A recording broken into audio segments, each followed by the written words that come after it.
I need it. I need it. Let's go. God.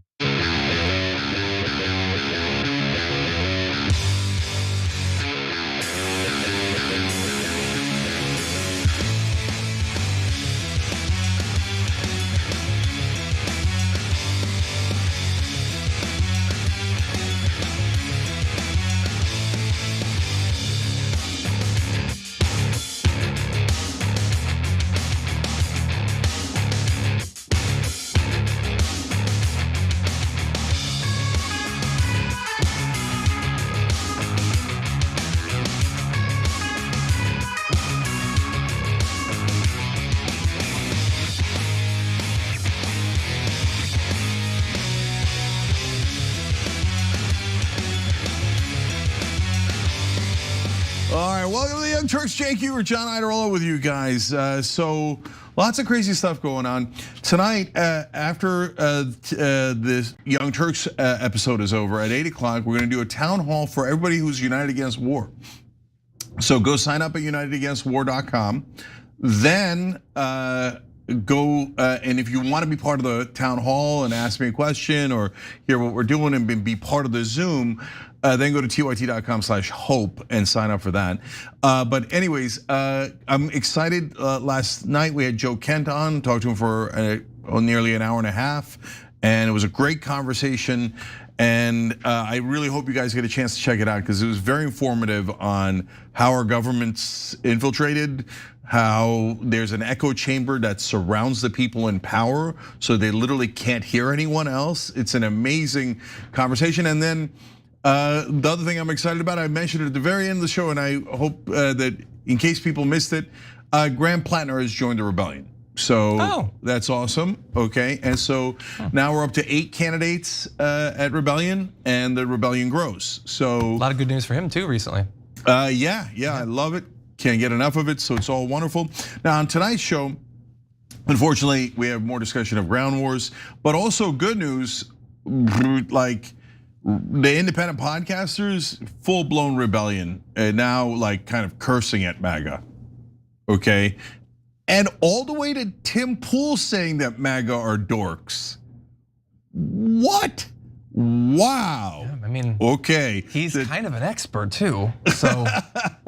Well, look, I think the tide has turned. I know there's folks, good folks, who see polling and think, no, it hasn't turned, but hear us out on this episode. Let's see how things go. But anyways, I get that there's like folks who are concerned, but I think there is a mass movement against Trump and war and all the donor class.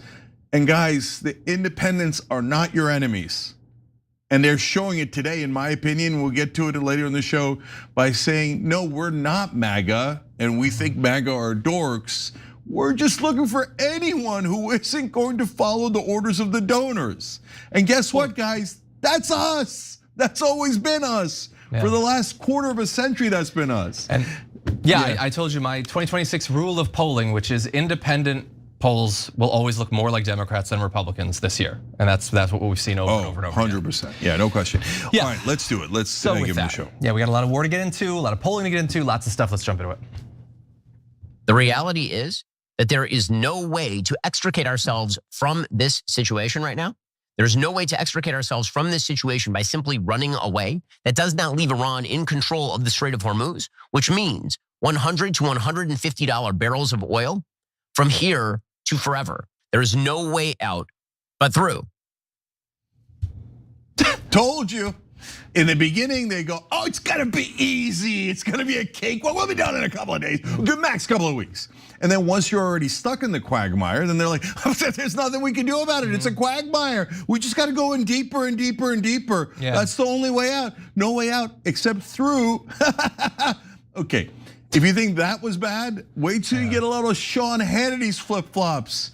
So what we're gonna show you in this segment, other than the fact that we are putting in ground troops, which is devastating, is how the echo chamber created by Israel first has created the environment in which oh golly gee, are we stuck fighting Israel's war? No. I guess we are. That's a shame. Yeah, exactly. Yeah, there's no way out, but not out at all. It's good advice. Like when I accidentally drive into a lake, I gun the engine so hard. And that's what you gotta do when you're being paid to tell people to do that. So anyway, that was a clip from Ben Shapiro, if the voice didn't clue you in. We have more actually. Now, one of the things that's happening right now is this bizarre media-driven ADHD idea that the American people are sitting there on tenterhooks every single hour of every single day thinking, when is it over? When is it over? Here is the thing. If you look historically, the American people actually have some patience. And during Vietnam, the Viet Cong counted on the idea that Americans would get tired, that Americans would get bored. And after a while, they were right. Americans did get tired. After a while, they were right. Americans did want out. We should know that there were 50,000 American dead by that point. In Iraq and Afghanistan too, our enemies thought, okay, they can just outlast the Americans. But here is the point. To outlast Americans typically requires not months, not weeks, years. Because Americans are not nearly as stupid as our enemies think we are. Oh my God, that was broadcast directly from Bizarroland. First of all, he literally tisked you. Did you hear that? Here's what's actually going on. He just promised years of war. He just promised like, you're not stupid. He said people might get bored, get frustrated. No, get Ben. Day one, they did not want this. Way before day one, day negative 390 or so, I'm pretty sure they voted exactly against this. There's no getting against the war. They were always against the war. They're just more against the war with every passing day. This isn't a thing of waiting days or weeks or years to see if people eventually get off their tenterhooks and have a problem with this conflict. They never had any interest in this conflict. And neither you on the media side or Donald Trump on the political side have done literally anything to convince them that they have any vested interest whatsoever in what's being done. They have no political interest, they have no international interest, certainly no economic interest. You have an economic interest. You're being paid to say the sort of BS propaganda that you were just spreading right there, but it is convincing no one. It's barely even holding your audience together at this point. And I know we'll have more. I want to give you a chance. Yeah, just real quick, guys. So he said Americans get bored of war. No, Americans die in war. We're not at all bored. That's not the issue, right?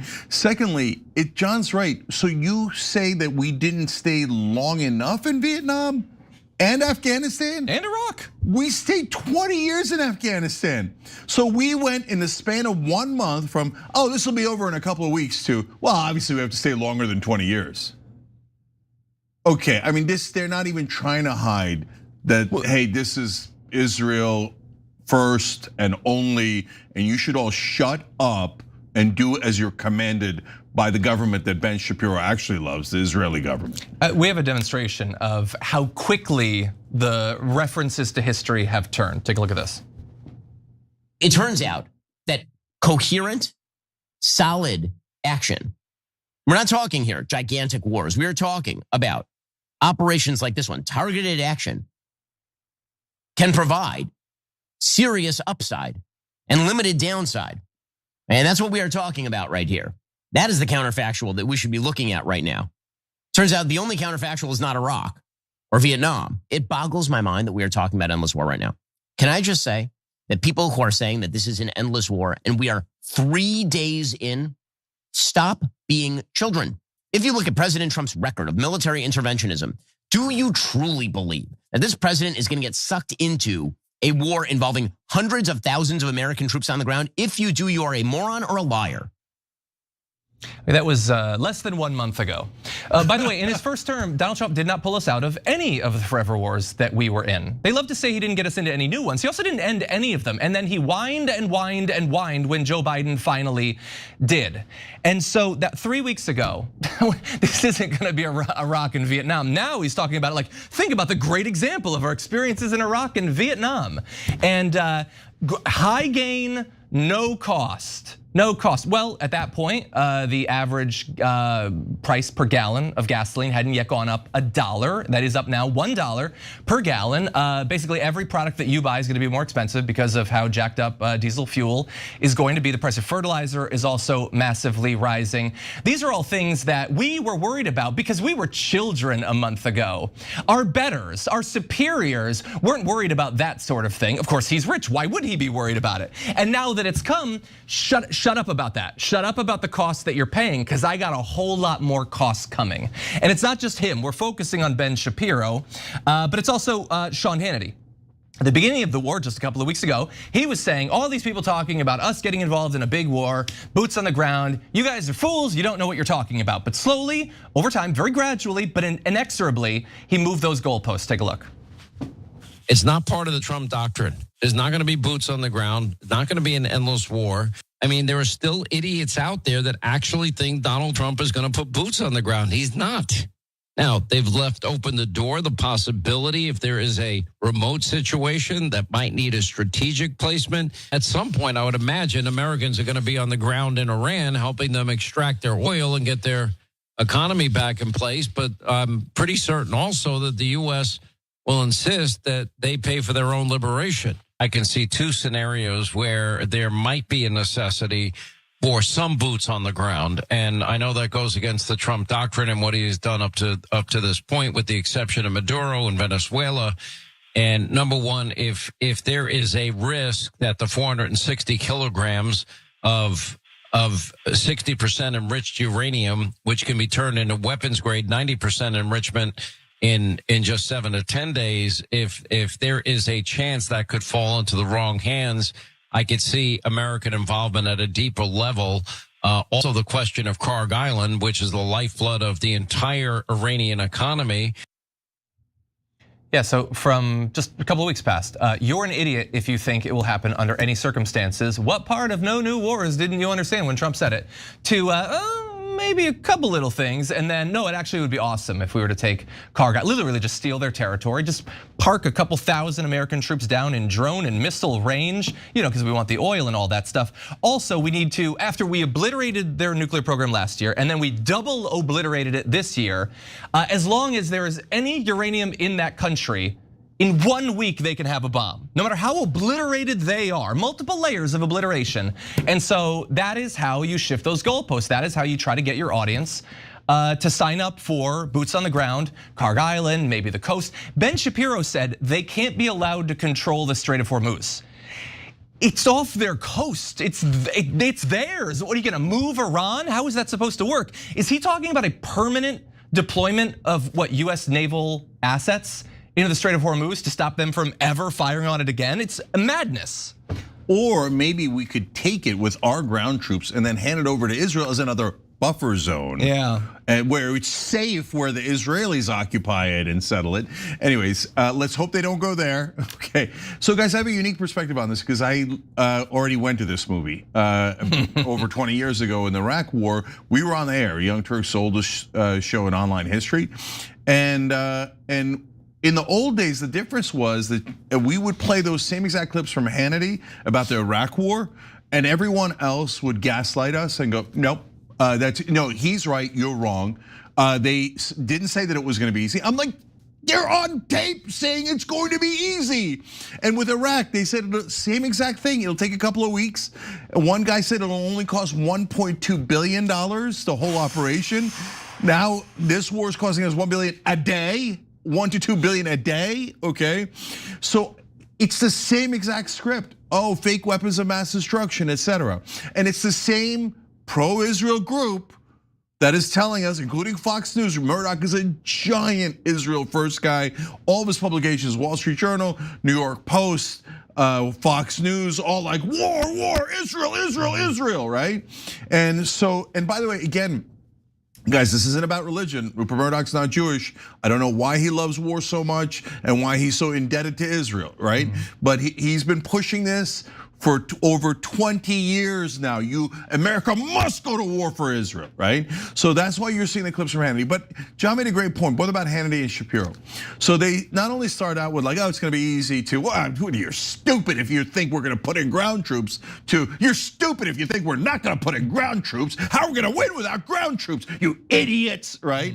Wait, why are you yelling at me, right? Meaning the American people. And calling us idiots unless we agree to your agenda.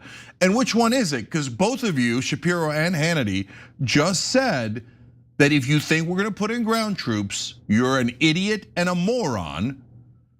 Now you're both saying we should put in ground troops, so I guess you're an idiot and a moron. But of course they're not. It's the second option. Shapiro said moron or liar. So Shapiro is a giant liar. He's been a liar from day one. And you want to talk about liars? I mean, he's not going to be able to take the championship belt away from Sean Hannity. That guy has been plaguing us our whole lives. Yeah. It's steady stream of propaganda, war, right? And then every once in a while, when the Democrats are in charge, I'm anti-war. Are you? I've never seen anyone more pro-war in my life than Sean effing Hannity, right? Yeah. So, and Lindsey Graham. Yeah, and did you notice last thing, Shapiro was saying like, it boggles my mind why anybody would say endless war. Month later, he's like, it needs to be an endless war. I mean, 20 years in Afghanistan didn't do it. Vietnam, we stayed too short. It's gotta be endless. You're either a liar or a moron if you don't want an endless war. No. You're an American if you don't want endless war. You're an Israeli if you do want endless war, and for America to pay that price for you in treasure and blood. Israel doesn't want to spare any of their soldiers. The government. Well, also the people, let's be honest. They 82% wanted this war, the war with Iran, the Israeli population. And they're like, okay, good, you want to fight it? They're like, no, that's why we have to sucker Americans. We're gonna have Shapiro and Hannity and everybody lie to them, and we're gonna trick them into another war. And then that way we could stay under Iron Dome and be totally fine that you suckers paid for.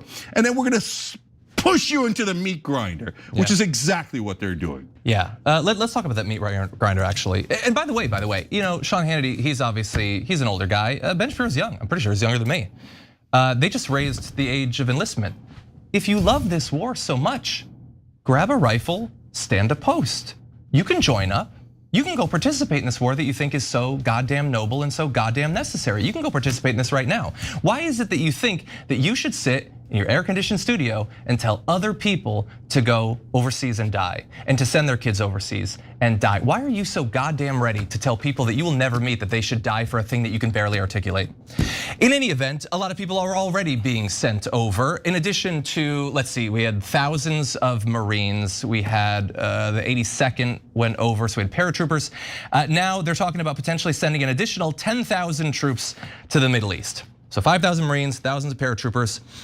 Nancy Mace implied that the administration, she went to a briefing, came out and said that she was even more sure that they were gonna do boots on the ground, and she was even more against it based on what they had said about how that might go. She was already 100% against it. Now she's more against it because of how they might be used.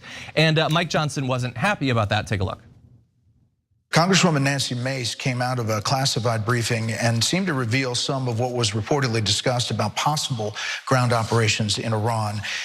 There's people who ask, why should the administration brief Congress when Congress can't keep a secret? Are there any punishments for Congresswoman Mace in this instance? Well, it is not lawful to leak classified information. I'm not suggesting that's what Nancy did there, but it is a problem. I mean, we had a big briefing for all House members in the Congressional Auditorium, and it's a lower level of classification because some of these things are so sensitive, and there is a breach of trust here. And that's a problem for the institution and something we need to address in the long run, because we've got to get back to these. The secrecy is important, especially at a time of international conflict. That was Brett Baer volunteering to Mike Johnson that Nancy Mace, who is better representing the anti-war sentiment out there amongst her constituents, the American people, he suggested to Mike Johnson she should be punished. I mean, he phrased it as a question, but Mike Johnson didn't bring that up. The media, who should presumably want as much information as possible so they can do the job of making sure that people know what's going on. Instead, he wants more secrecy. He wants to clamp down on the leaks. Yeah, I got to jump in on that, John. Sorry, just real quick. So 2 parts of that. Number one, there is no one that works at Fox News. It's just Rupert Murdoch, right? Murdoch hires them and pays $5 million a year, $20 million a year, $40 million a year, right? And he goes, you are to say these exact things. So there is no news going on at Fox News, okay?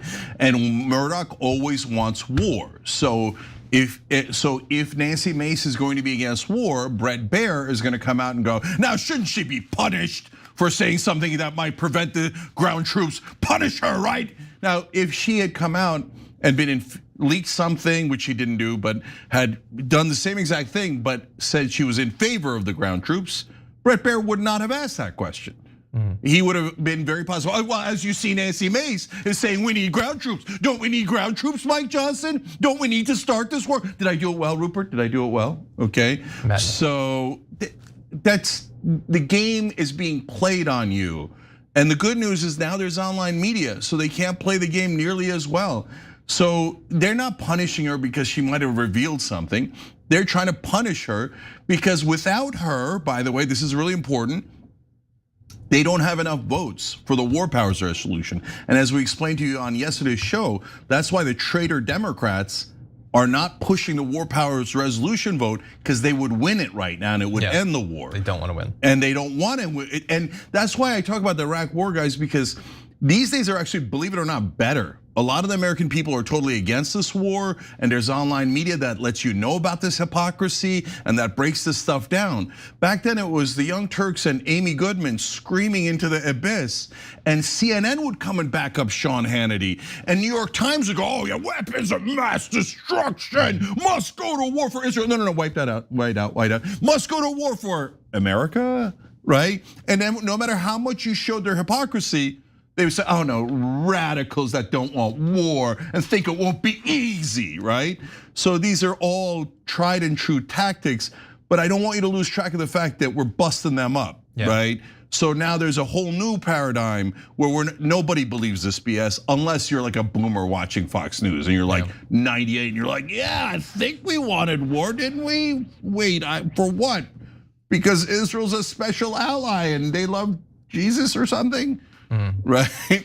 Well, so in terms of the troops, so now they're considering 10,000 more troops. We keep getting told, of course, leaks from the White House, Trump statements, oh, victory is on the precipice. We can close this thing down really fast. And Ben Shapiro, I loved his little bit where he was like, well, I mean, we can't, there's no way to end it. We can't just leave. That's exactly what we could do. We could turn around and leave right now. It'd be super simple to do that, but he doesn't want that to happen. And news just came out right before we did the show. Marco Rubio is now telling our allies 4 to 6 more weeks. That was the entire original duration. And remember, they've said all throughout, Hegseth would come out and go, oh, we're ahead of schedule. This is going so quick. We're so ahead of, you said 3 to 4 weeks in the beginning, Trump said, then he went to 4 to 5 weeks, then it went to 4 to 6 weeks, and now we're adding another 4 to 6 weeks. God help us if we were behind schedule. This is when we're ahead of schedule? So wait, if we're ahead of schedule, then you were lying in the beginning, right? Yeah, or you're incompetent. And also, if people like Ben Shapiro are saying, well, we can't just leave because then they'll have the Strait of Hormuz, you know, the geographical formation right next to their country or whatever. We could have never seen it coming that they would control that. What are they gonna be saying when we land 10,000 troops, 75 of them die, or 113 of them die, or, I know exactly or 800 die? Well, we obviously can't leave now. Of course, that's what they're gonna say.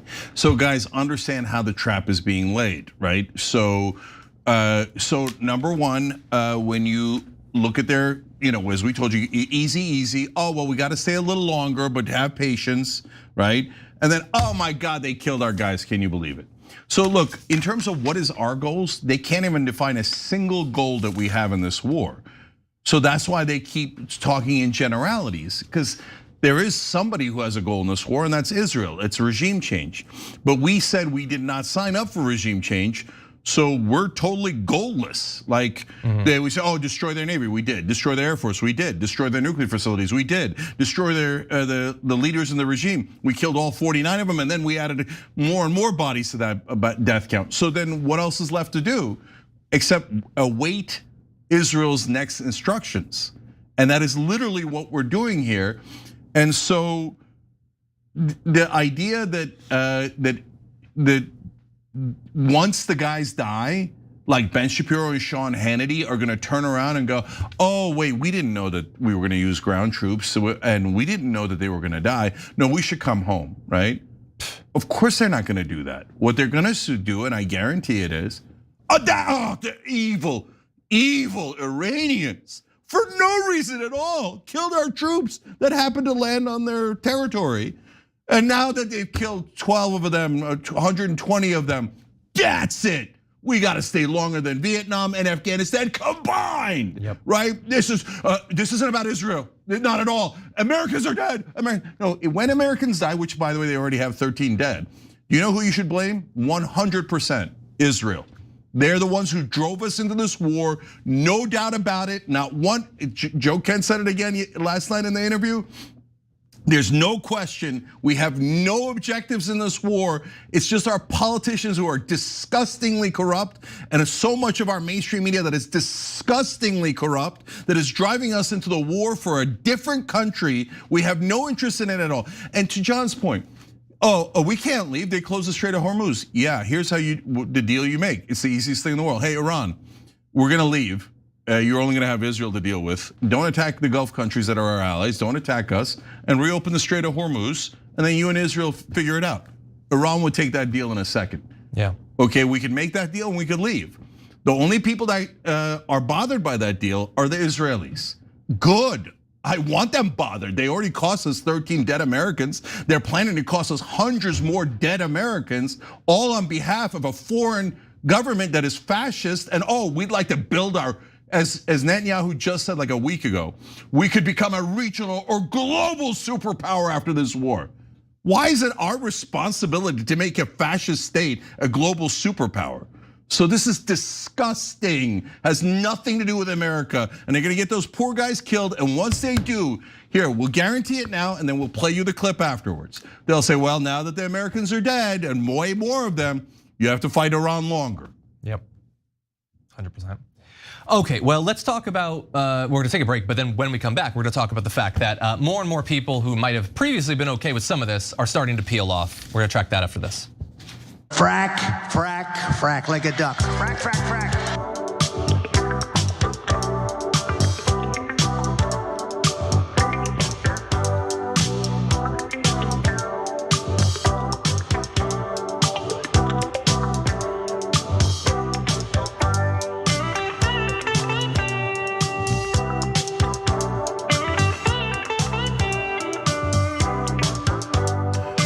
Back on TYT, so social break, let's go to members on TYT.com. Killjoy100 said, it's just a full-blown cult members at this point. Yeah, a lot of the independents have peeled off, even some of the former MAGA guys have peeled off. When they put in the ground troops though, there'll be more that peel off.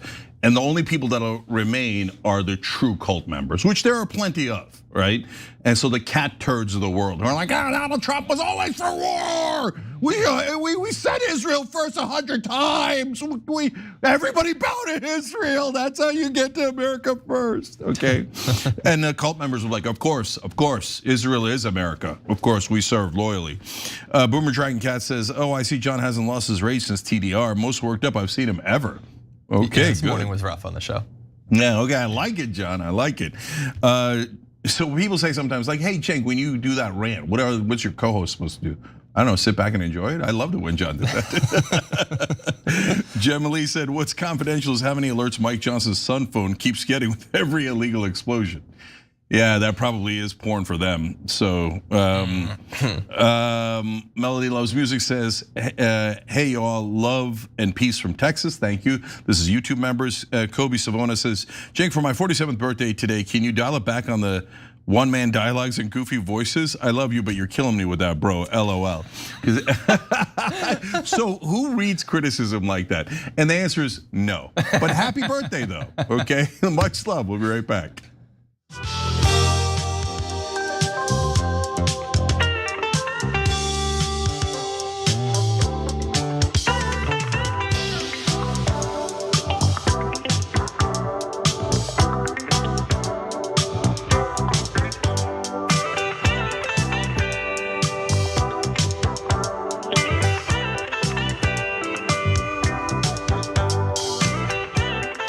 All right, back on TYT, Cenk and John with you guys, but also Rhina, BB and Wise Grip. I don't know, I'm doing my best with the handles. You guys are awesome, thank you for joining, we really love it. Hit the join button below on YouTube or tyt.com/join.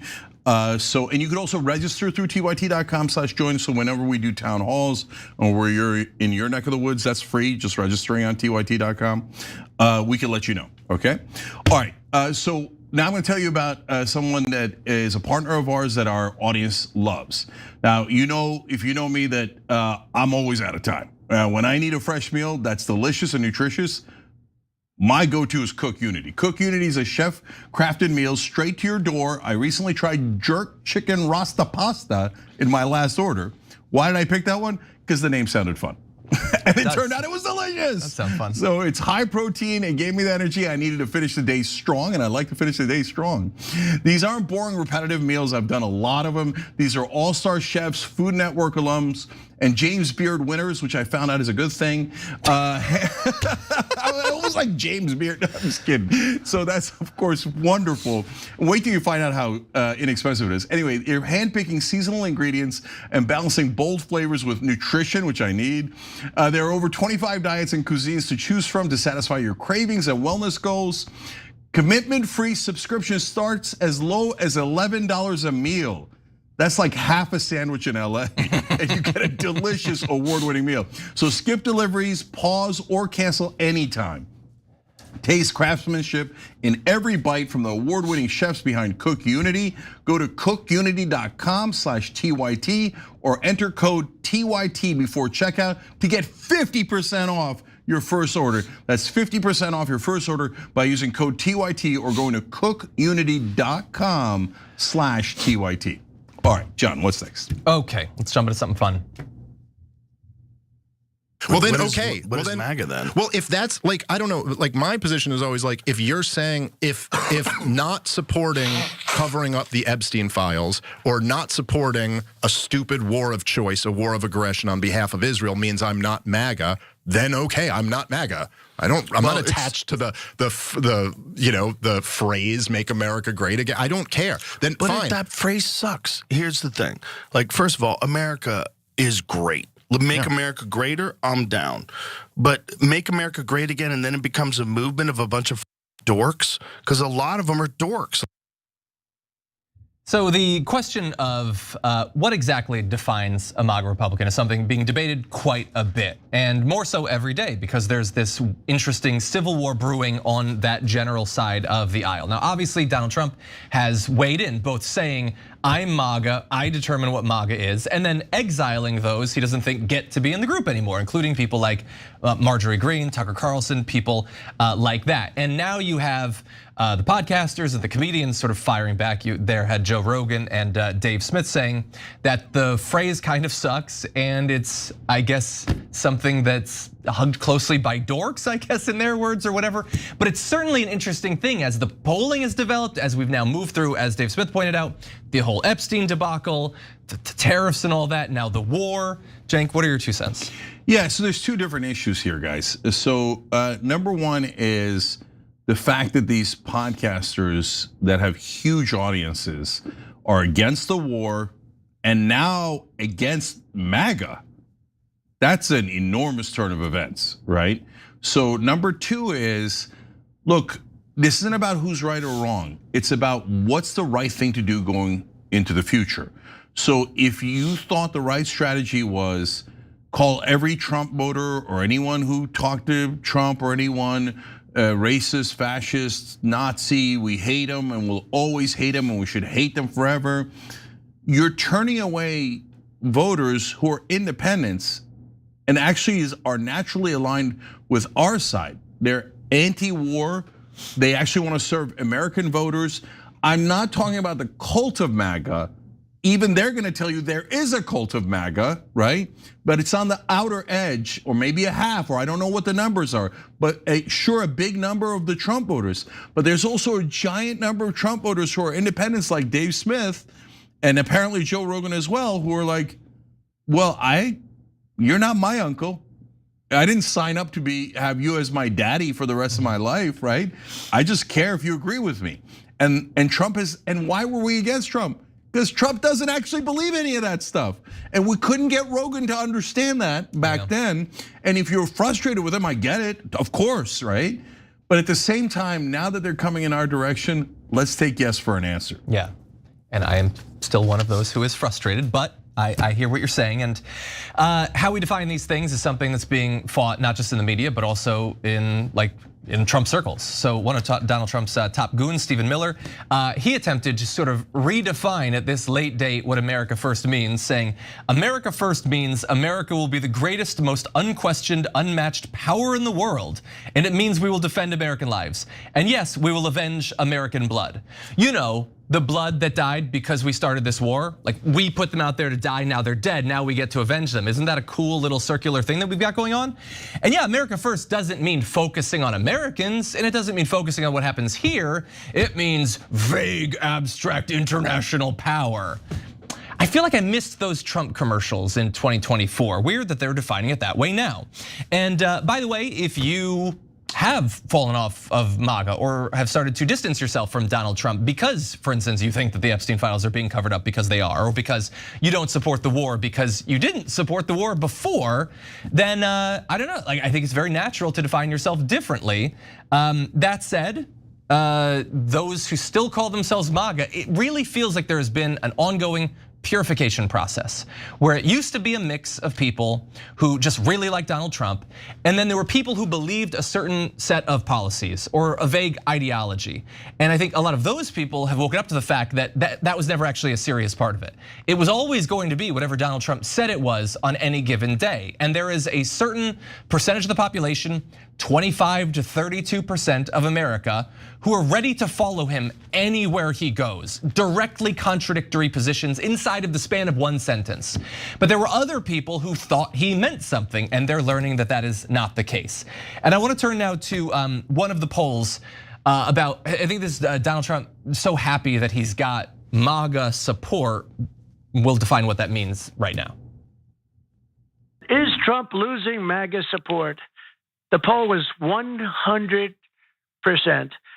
And you know their pollster, he's got a lot of energy and he's pretty good. He probably won't have a job very long, but he said, whoa.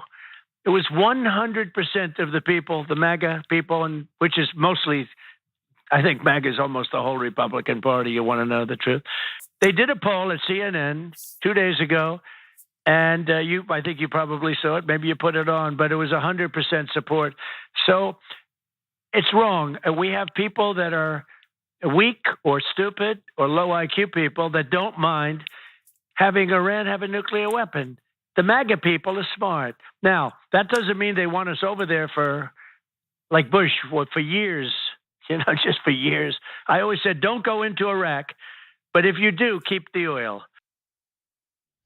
Okay, so it's fascinating to watch the five there, where every one of those people, the conservatives and the liberal, are bored out of their minds at Donald Trump as he rambles and know that he's lying about the polls. Now there he referenced Harry-Enton though, the 100% support in MAGA thing. And notice he also fit in a little comment about how Harry-Enton's gonna be fired soon, making it very clear that the bid to have CNN be bought out by his ideological allies is to weed out anyone who mildly inconveniences him.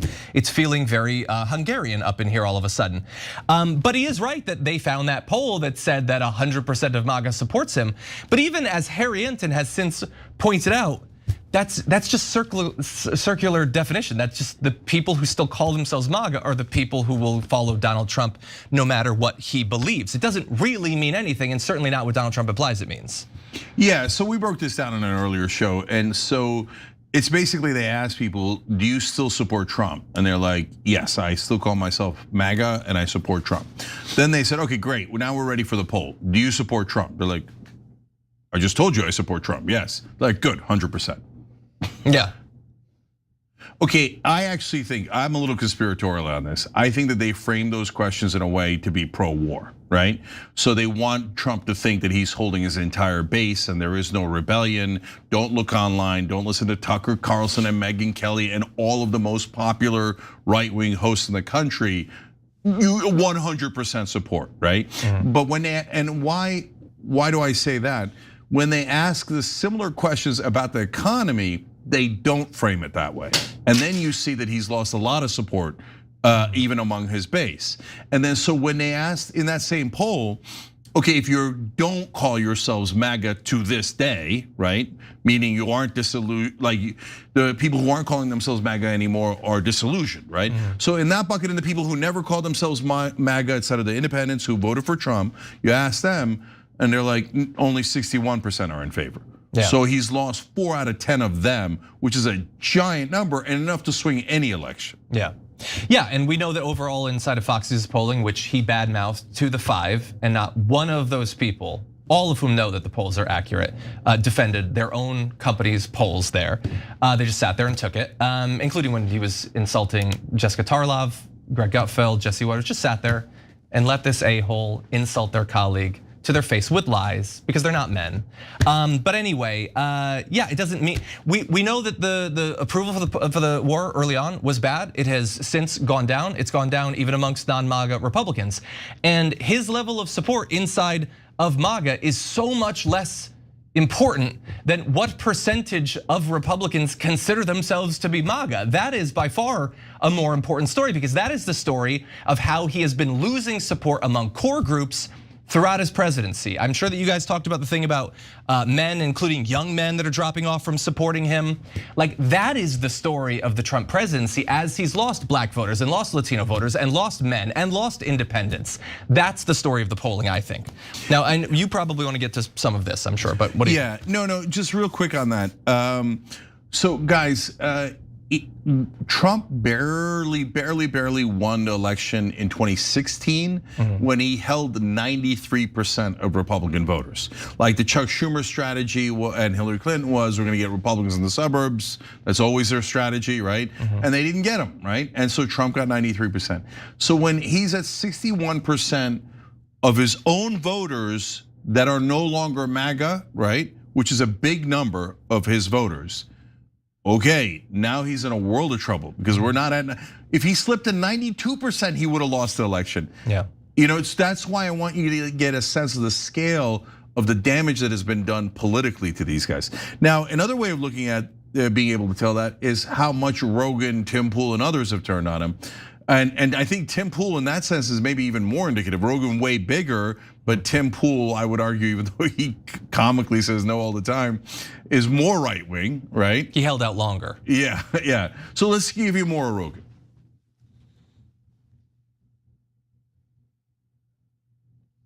There are absolutely these MAGA dorks where it's like no matter what Trump does, there's just never.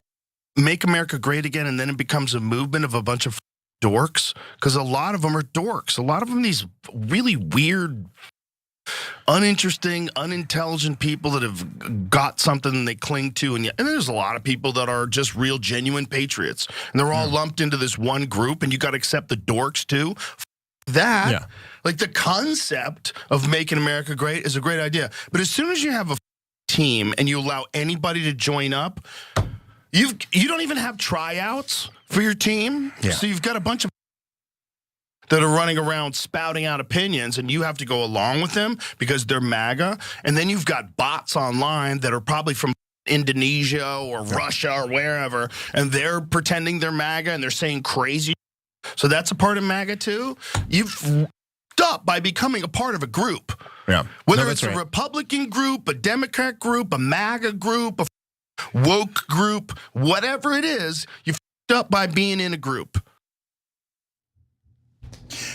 John, I think that that's an enormous development, not just in terms of, like Rogan is saying this. No, I mean, by far the biggest political group in this country now is independents. And no one in mainstream media ever talks about that.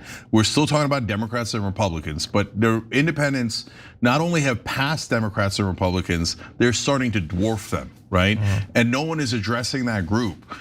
And it's so easy to win them over. Just do what we stand for. We're already, and when I say we, I mean populist left, but really the populists agree on so many things. And there's plenty that we disagree on, but if you gave them no war, actually serving American voters instead of the donor class, that's it, just those two, you'd already win in a landslide. Please, let's go get those voters instead of constantly insulting them. Now, this is how deep it's gone. Now it's gotten to even Tim Pool. Let's watch. There are absolutely these MAGA dorks where it's like no matter what Trump does, there's just never any critical thought. It's true. And there are genuine patriots. Many of them are my friends. They don't blindly march in lockstep with Trump. They're critical thinkers, and they are explaining why they think this is the right path. And those people, like Jack Posobiec, great example, good guy, good friend, intelligent, reasoned, and will explain to you why he supports Trump with facts and logic. But then there are these like dork accounts. I don't know if dork is the right word, but they meme blast. They seem to contradict themselves because the only thing that matters is I'm aligned with Trump. It's first ordered thinking.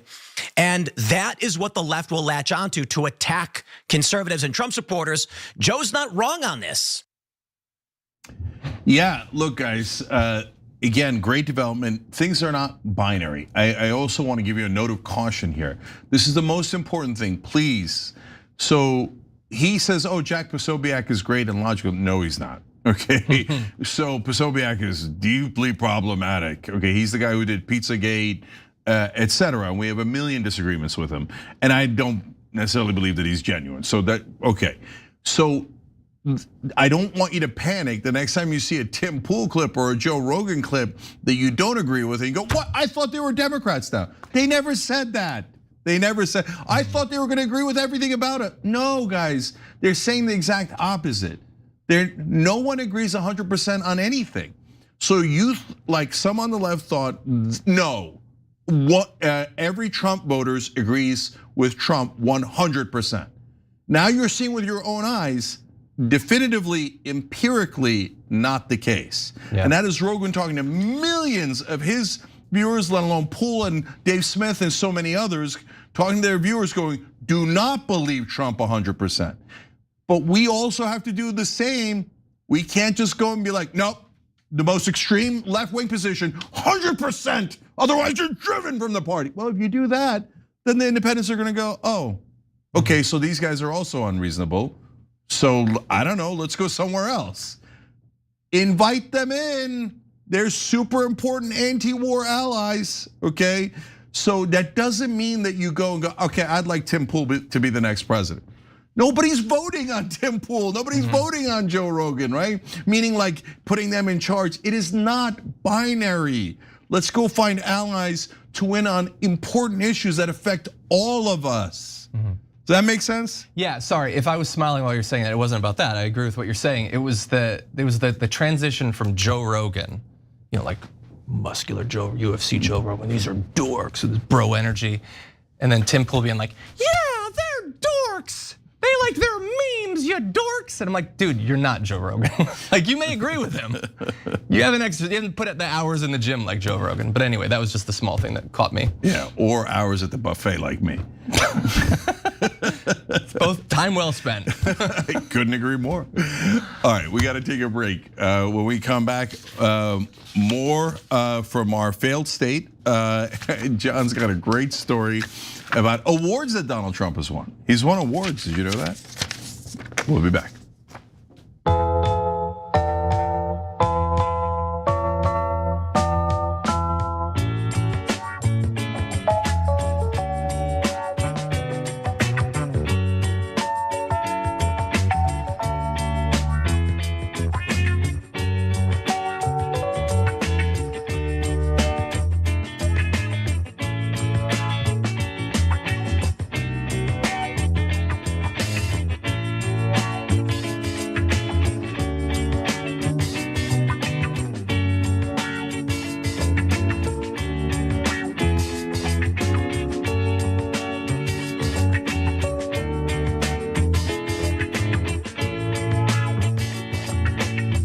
All right, let me go to Super Chat here. Anthony Aguilar official, yep.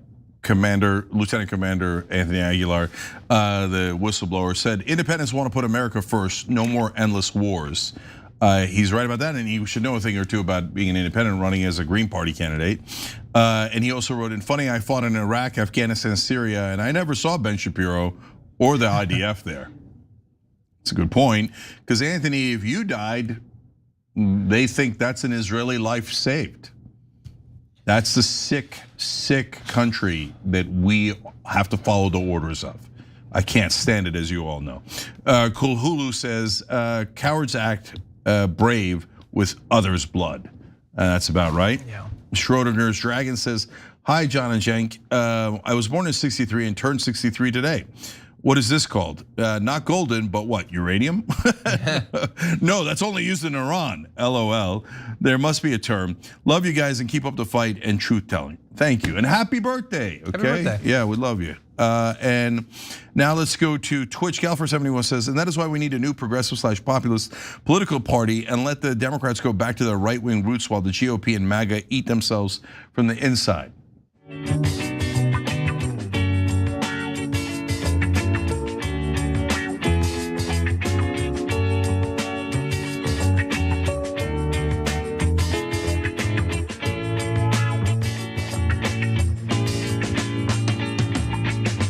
All right, back on TYT, Cenk and John with you guys. And guys, remember, if you're a member, you don't get the commercials except the one that's in the middle of the show. I read the social breaks if you're getting the member stream on TYT. So if you're a YouTube member, you already paid. All you got to do is connect your accounts, tyt.com/connect.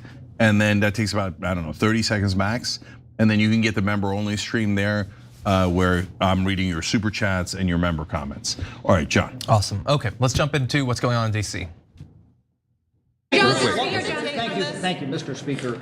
You and John Thune are not on the same page. You came out and criticized Democrats. He was the engineer behind this. Why are you guys not on the same page? And are you not extending the shutdown? If you were to accept what the Senate had passed, this could end tonight and the TSA lines would shrink. I wouldn't call John Thune the engineer of this. Chuck Schumer and the Democrats in the Senate. Chuck Schumer and the Democrats in the Senate have forced this upon the Senate.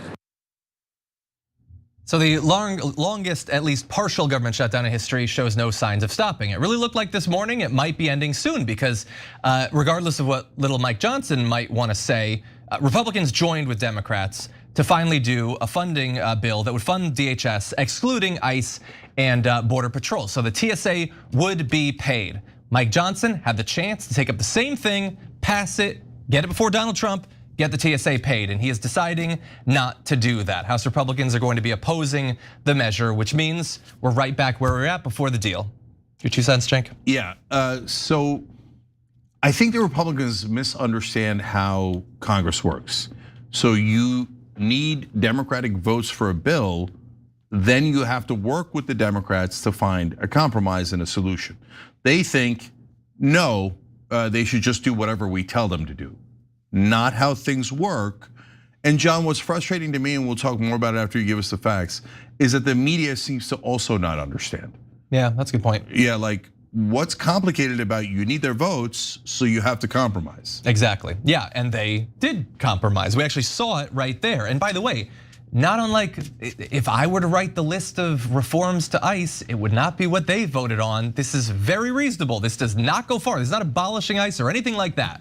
And also, by the way, the idea that this is the Democrats that are stopping TSA from being paid, bye-bye to that. We're done with that now. It was stupid before, but now it's utterly ridiculous. The Democrats just approved a plan with the Republicans. It is Mike Johnson and Donald Trump, who of course behind the scenes is telling him to oppose this. They are the ones that are forcing TSA to continue to not be paid. So rather than putting forward the same bill, what Mike Johnson is gonna do is he's gonna tee up a vote on a bill that would fund all of DHS for 8 weeks, which he knows is that's not what the Senate has already done. So that's utterly pointless. He's not doing that because he thinks it can work. He's doing that because that's apparently what Donald Trump wants. And Mike Johnson is not a leader. He's not a man. He does what Donald Trump tells him to do. And so that's what he's doing here. Now, in response to that possibility, Chuck Schumer said, a 60-day continuing resolution that locks in the status quo is dead on arrival in the Senate, and Republicans know it. We've been clear from day one. Democrats will fund critical homeland security functions, but we will not give a blank check to Trump's lawless and deadly immigration militia without reforms. That's actually stronger language than I've come to expect from Chuck Schumer. I kind of like that. He said, or you should keep in mind, ICE and CBP still have roughly $75 billion in cash from Trump's big, beautiful bill, giving the agencies a buffer for a time, because of course they have been better funded than most of the world's militaries for some reason that will never make sense to me. But while they have money, to waste on whatever they want. TSA doesn't. They're the ones that are actually suffering. Now, as all of this is going on in the legislature, Donald Trump thinks he potentially has a solution that, as he is wont to do, doesn't involve the representative bodies. Here he is to talk about that. How would this work? Do we know when this might happen, how it may happen? Yeah, Anderson, that was our first question after the president announced that he was going to take this executive action to pay the TSA employees who have gone so long without their paychecks, because obviously typically these funds have to be congressionally appropriated, which is why this entire fight is playing out on Capitol Hill right now. What we have learned tonight since the president made this announcement is that likely these funds are going to come from that sweeping legislation that the president signed into law last summer, the One Big Beautiful Bill. And so it remains to be seen exactly how that's going to shake out. It's not finalized yet. And what we're told tonight is that senior staff are actually still working through what this is actually going to how this is actually going to happen in order to get these TSA workers paid. But the people I've spoken with sound pretty confident that it will actually work and that this is a viable solution here. Yeah, so Trump wants to just ignore Congress and just say we're going to fund them. And maybe he can, although they don't yet know how. And maybe it's legal, although again, we don't know how. I do know, because I've been conscious for a good portion of the last year and a bit, that whenever Donald Trump says that checks will be in the mail soon, they have a way of not materializing. I still have yet to get my doggy check. The military never got their 1776 check. There was supposed to be tariff, like there was a stimulus that we were gonna get from all the tariff money that was coming in, that never came. We'll see, maybe TSA will be paid. But what doesn't seem likely to happen is that they get paid by this weekend. That's when the next check is supposed to go out. We've already had a lot of TSA quitting, very understandably. After weeks of working without pay, they're about to be asked to forego another paycheck. So even if this plan works, it's probably not gonna work very quickly. Yeah, I mean, he's a guy who's stiffed all of his creditors in the past over and over again. He stiffs his employees, he stiffs everyone. The only thing he sent in the mail was his ballot, ironically. After he called it, this is cheat-in voting. And he's like, watch me cheat and vote. And he sends it in through the mail. It's unbelievable. So to be a little bit more accurate, it wasn't just Trump behind the scenes saying that he's against this. After it failed, he came out and said, not appropriate. You can't, this vote in the Senate, not appropriate. No compromise. Me want whatever me wants, okay? Yeah, but bro, you're not a dictator. We have a government and it has 3 branches. And someone should remind him of this. I'm not even sure he knows. Congress passes the laws, then it's your job to sign them or not sign them. Yeah. You have plenty of power, huge power, but you don't have unilateral power. Right? Yeah. So someone should remind Mike Johnson as well. Yeah. But you keep going. You keep shutting it down, keep making everybody angry at the airports, keep screwing over workers. But and to be fair, they don't have any money because we're spending $1 to $2 billion a day on Israel's war. Yeah. So I mean, we have some priorities. Israel must be satisfied. But you just wait in the airlines and then or just drive and bankrupt yourself with the gas fee. So please. You didn't donate to Donald Trump or Mike Johnson. Yeah. Oh, right. The Israeli lobby is the #1 donor for both of them. What a coincidence. Yeah, and by the way, just as we finish, just to be very clear, the Senate deal doesn't even do the ICE reforms that the Dems want. It just allows the rest of DHS to function while that debate continues. It's not even giving the Democrats really anything. It's giving the TSA something. That seems to be the thing that bothers Donald Trump and Mike Johnson so much. But that's what I can't stand about extremists. No, it has to be 100% what I want. If it varies 1 centimeter from what I want, that's it. I'm breaking all my toys. I'm breaking all your toys. I'm breaking everything, right? And no, all right, okay. Well, we're not gonna get anything done that way. Yeah. Like, look, guys, we're the ones who constantly say don't do BS compromises where, oh, golly gee, there's a corporate Democrat and a corporate Republican. They agreed to give tax cuts to their donors, right? That's a BS compromise. Hey, ICE is killing people in the streets. Can we have a tiny bit of restraint? Is not a BS compromise. That's a rational compromise. Yeah, exactly. Do you want to do this last story real fast? Okay, let's have a little bit of fun. The president has done so much for the American people, and we want to honor him in some small way, some token of our appreciation for his leadership. And so tonight, we have created a new award. It is our honor on behalf of all House Republicans all of you here and all patriots across the country present the very first America First Award to the 45th and the 47th President of the United States, Donald J. Trump.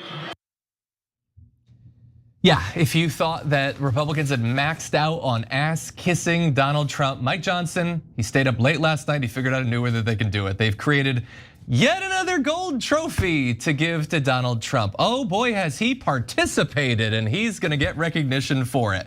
But that's not it.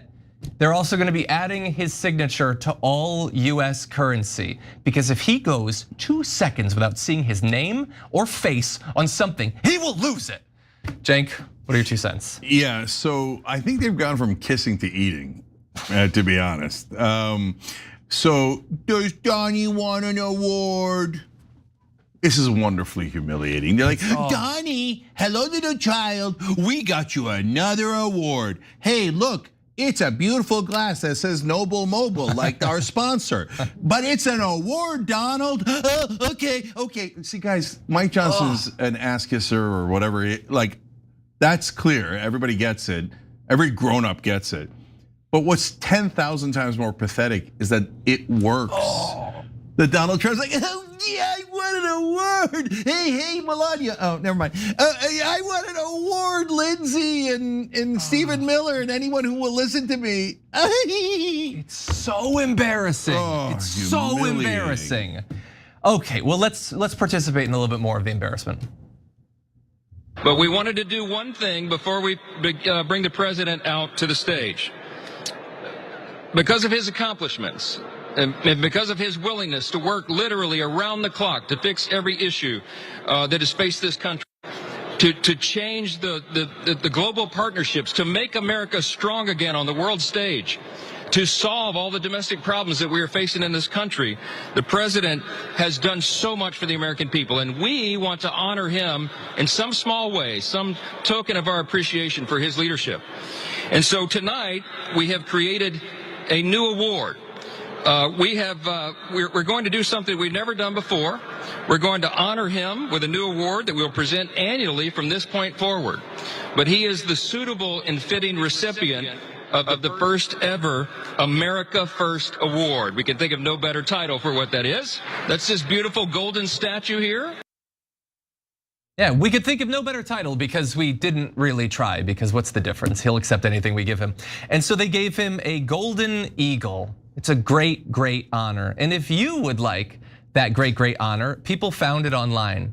It's less than $70 online. So embarrassing. Oh, you goofus. Wake up, they have no respect for you, Donald Trump. Nobody respects you. And by the way, really fast on the whole working around the clock thing, I just want to remind everyone, and I'm a fan of golf, by the way, but not nearly as much of a fan as Donald Trump. He has spent at least 102 days verified playing golf. He's only been president for a little bit over 1 year. He spent a quarter of his presidency at his golf courses. And so I think not all the way around the clock. Maybe he's gotten through around like half of it at this point. John, could have been worse. They got him a golden eagle. They were thinking golden calf, but they're like, it's a little on the nose. A little bit, yeah. Okay, and I like how they named it the America First Award. Their first title they had was not Israel First Award. No, really not Israel First Award, okay?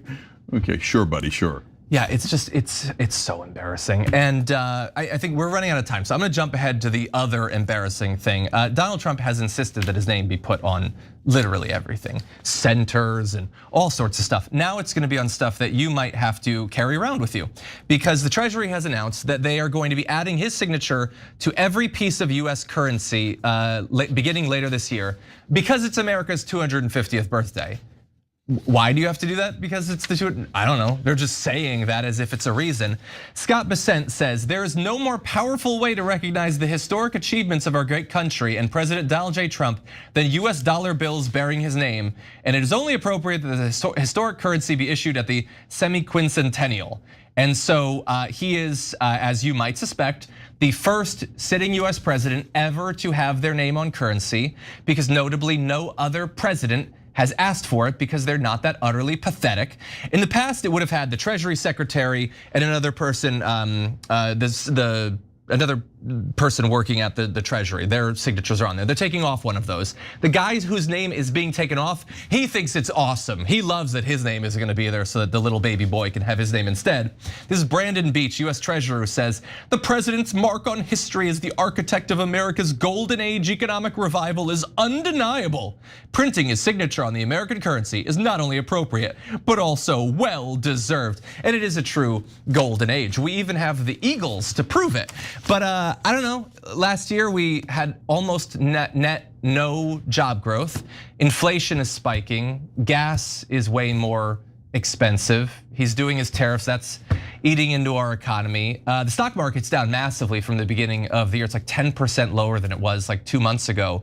What exactly is the golden age supposed to mean to regular people? I don't know. But if you use cash, you might soon have to have Donald Trump's stupid signature on your money. So to give you a sense of how damaging his narcissism is and him wanting to see his name. So back in 2016 when he was running, we did a lot of research on his businesses. And so I always wondered, because I grew up in New Jersey, why did he do 3 casinos in Atlantic City? That doesn't make any sense. Anyone with any sense, let alone if you went to business school or whatever, knows that your businesses are going to cannibalize one another and hurt each other. And then I found out, oh my God, for Taj Mahal, the last one, he got a 14% interest rate, which is gigantic, right? And very, very hard to be able to keep up with, and especially when you're cannibalizing your other business. So we did a lot of research and we found that there was an executive who explained why he did it. It's from his own company, okay? He liked to see his name on buildings. So when he drove around Atlantic City, he wanted to see Trump, Trump, Trump. In case you don't know, all 3 went bankrupt. Yeah. I mean, what a child. What an unbelievable child that we've put into office as the most powerful man on earth. It's maddening.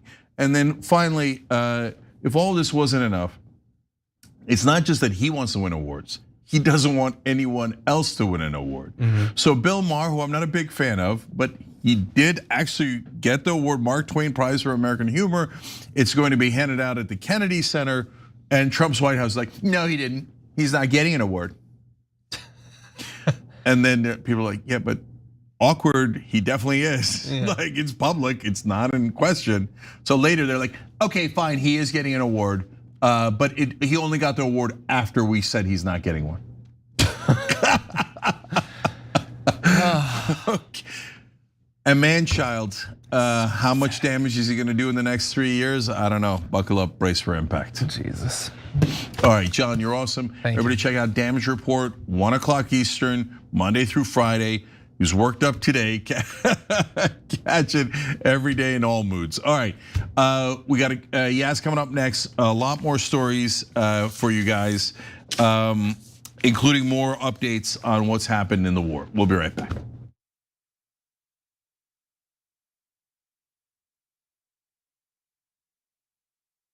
What contributions to the progressive cause are you most proud of? I mean, I don't have super high aspirations for a singular role that I can play in the movement or anything. I try to present myself as what I think that I am, which is a progressive man who is driven by a, I think, well-interrogated and well-organized system of values that I try to stay consistent on, and I demonstrate that that's the sort of life that a person can lead and be successful and be happy and all of that. And that should not need to be done, but there are so many people on the right that are trying to push men in the opposite direction that I want to be able to do that. Along the way, if I can get people to care about some topics that they wouldn't necessarily care about, or that for some men they might think that's not a topic that they should be focused on, that's definitely something that I relish doing. And along the way, I mean, we've been able to introduce people to a lot of candidates. That's been a big part of what we've done. You know, not all of them necessarily got in office. Probably most of them did not. And a lot of them you might not even remember their names. But it was great to be able to provide people the platform where they had the chance of, you know, making a difference. Obviously AOC and all that, but there's been a lot of great people along the way.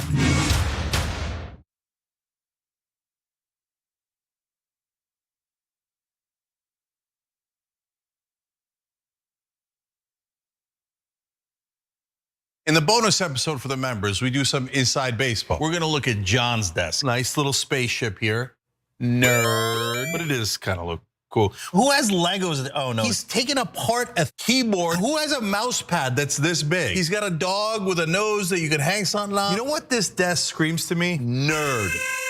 And that's how we like him. We love Johnny Pie. He's got his own personality like everybody does at TYT. Come meet us all in the bonus episodes. TYT.com/team. David Sorrell, Nina Turner. Is Adam Green drop by? Charlemagne. Congressman, great to have you. It's great to be with you, Chang. Your show is a great thing. You're informing people. A lot of the shows that I live on, you know, my CNN, my MSNBC, and even Fox, and any of the other shows, NPR, they are so quick to decide that they know what this building means today. The one thing that I hate that politicians do, you know, they talk about the people they should be talking to.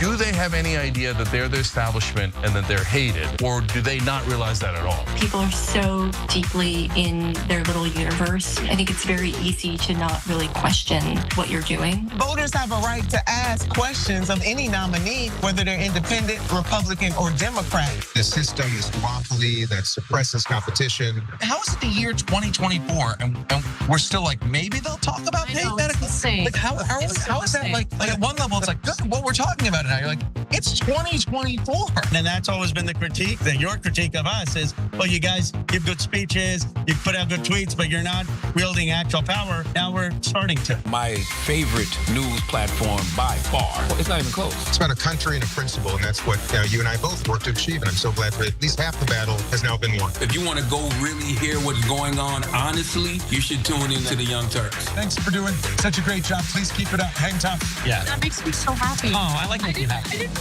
about that. This is a happy experience. You're welcome, YouTube.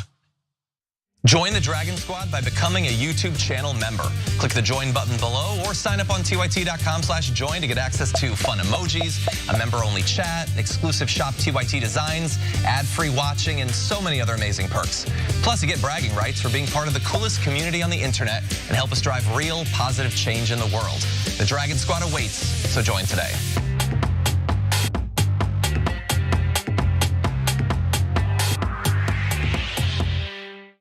I love cows.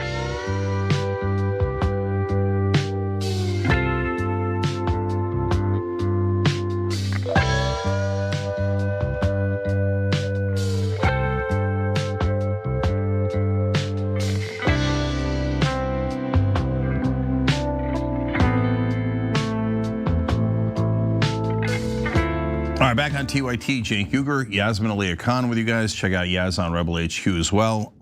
Meanwhile, guys, if you can, hit the ring the bell underneath the video on YouTube. It just keeps you up with the show and it helps us a lot. So we appreciate you doing that. And then at 8 o'clock Eastern tonight, I'm going to do No More War Town Hall. So if you can, sign the pledge at unitedagainstwar.com. It just means you're not going to vote for anyone who votes for this war, which makes sense.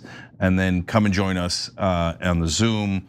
So you could all view it. You don't have to do anything to view it. But if you want to be part of it, tyt.com/hope to register for it as well. All right, Yaz, what's next? All right, lots of stories to get to. So this first one, let's get into it. In a write-up for the Free Press, Yoav Gallant, the former Israeli defense minister, argues that the only way to defeat Iran is for American soldiers to seize Kharg Island. And if you don't know Kharg Island, it's located in the Persian Gulf. So it's one of the two gulfs that is connected by the Strait of Hormuz.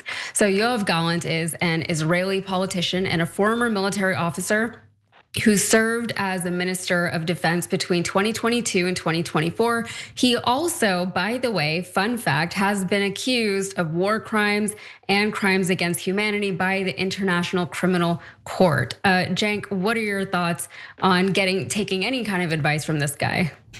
Yeah, I think we've gotten plenty of advice from the Israelis. And here they're gonna take it over the top and basically tell us, yeah, it's okay if you guys die for our wars. So give them the facts, yes. Yeah, absolutely. So the piece that he wrote is called Yoav Gallant, How to Finish the Job in Iran. So he's figured it out. Gallant claims that the only way Iran can be stopped is if the United States sends its soldiers to Kharg Island. It is the only option. That's what he says. There's no other way to end any of this. So Yoav writes, if you bomb Kharg's oil infrastructure, you destroy an asset that would take years to rebuild and eliminate a potential source of leverage. But if you seize the island, you control it. Iran cannot export a single barrel without your permission. You're able to tell Tehran, open the strait and we discuss terms, keep it closed, and your oil revenue drops to zero. And the US can't bomb the island. He claims that the island needs to be seized. And what he says about that is, how though would this operation work in practice? An amphibious assault on a defended shore is one of the most demanding operations in modern warfare. Militaries study landings like Normandy for a reason. They require precise coordination across sea, air, and land domains. And they leave the first waves of troops exposed to combat power. If combat power does not quickly build ashore, success depends on integrating helicopters and fixed wing aircraft, landing craft, ground forces, intelligence, and constant protection against missiles and drone attacks.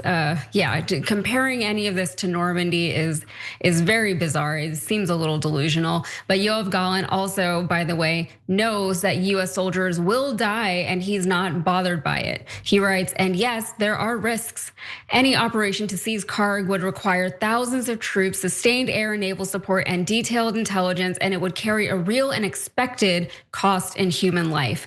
Iran would also target every reachable energy facility across the Gulf, a campaign already underway. Yeah, they're already doing these things.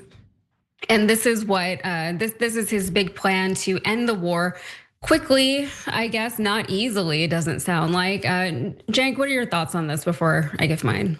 Yeah. So he says, oh yeah, there's gonna be a cost in human life. Good news for him, it's American lives, not Israeli lives. So, hey, dogs of Israel, America, send your kids to die for us. Well, I mean, you were the defense minister of Israel. You seem like you know what you're talking about on how to do this type of amphibious assault.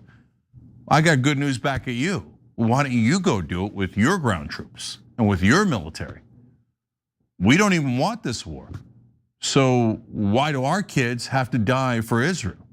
That's a question that is going to ring through America if we use ground troops, and we now or almost certainly will use ground troops. And you see here, Israel is demanding ground troops. Now the entire country, America, is saying don't put in ground troops. Not only are the left saying that, all the independents are saying that, and even a portion of MAGA still lives in la la land and thinks, oh no, Donald Trump's a genius. He's gonna end this war in 4 weeks and there's gonna be no downsides and no costs. And they're like, oh, you crazy liberals, you think there's gonna be ground troops. There's not gonna be any ground troops. Now, a huge portion of them, the minute the ground troops land, will go, of course, there are ground troops. We always bank ground troops. But a big chunk of them, and certainly enough to swing elections, the elections are already swung. We already got the independents that voted for Trump. They're already off this ship, right? But all of these folks now, which is going to be about 2/3 of the country, are going to be asking, why are we sending our kids to die because Israel ordered us to? And they say, oh, well, this will help you too. How? Wait. That goes to the second part of his editorial that Yaz just told you about. He says, well, yes, if we do this, Iran will bomb the oil facilities of our Gulf partners. Wait. You know what that means? Oil already hit $110 per barrel. Now, before the war started, all of Israel First, which is almost all of our politicians and almost all of our mainstream media, said, oh, $100 per barrel. Outrageous, that's not gonna happen. This is gonna be easy.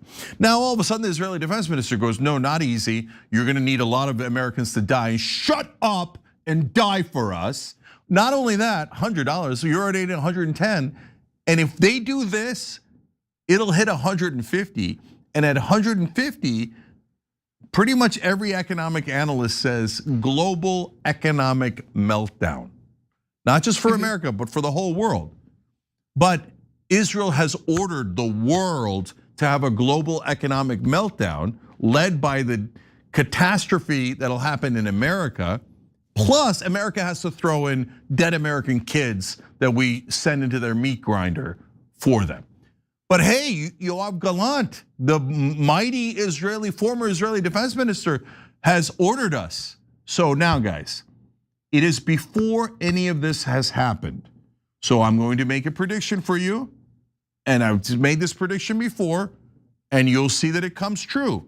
Because if I'm wrong, then we don't follow Israel's orders, and Donald Trump will go, no, I don't want oil at $150. We'll lose the House, the Senate. It's completely contrary to everything I promised. No, I'm not gonna put in ground troops. I said 1,000,000 times that I wasn't gonna do wars, let alone put in ground troops. And then I'll come back and say, oh, I'm sorry. It turns out we're not controlled by Israel. It turns out, no, the American president can do what is in the interest of America. But as you'll see, that's not going to happen. And we will do as Israel has ordered us to do. And then these catastrophes will unfold. By the way, last part of it, Yaz, is that then they'll turn around and go, well, I mean, we warned you that oil was gonna go through the roof. We warned you that you were gonna lose the ground troops, and you did it anyway. So it's your fault, not Israel's fault. Wow. That is also coming. The audacity, yeah, it's not very comforting that this is coming from an Israeli because, yeah, we know that Trump at this point is doing whatever it is that Israel wants him to do. And we know that because there is no other justification that he has been able to give us that makes more sense than that one, okay? We know that there's gonna be ground troops. We know that members of the military have already been told that they're likely going to be sent to Iran. And just comparing any part of this particular war to Normandy and World War II is entirely delusional. Like none of this is the same. And I'm trying not to say a bad word, but it disparages the legacy of the people who were involved in Normandy on D-Day. Like US involvement in World War II was arguably justified. Obviously the Allies had to do something. Like none of this is the same thing, okay? And yeah, the fact that he has this big strategic plan, he said lives will be lost, but it's American lives because the way Israel sees it, the United States, this military is their military. And why wouldn't they believe that if every time they need money for their military, if anytime they need people or weapons to lead their military campaigns, we send all those things over there and there's no hesitation, right? And they know that no matter what happens, no matter how public opinion sways, our Congress, members of our Congress are going to continue to just support Israel against the will of the people and give them all of our money. So it's just not very comforting at all. But on that note, our next story is actually kind of in line with that. So let's get into the next one.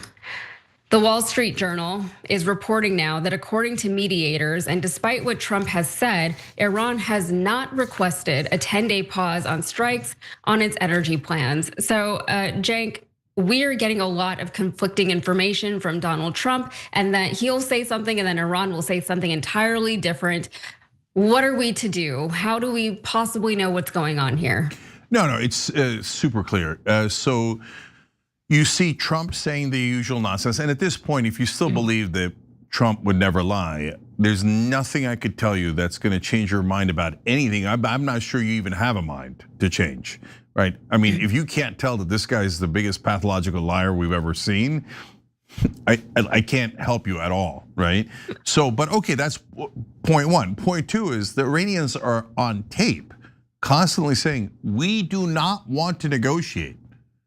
We're not interested in it. Every time we send in negotiators, you kill them or try to kill them and use it as a delaying tactic and then do a surprise bomb on us.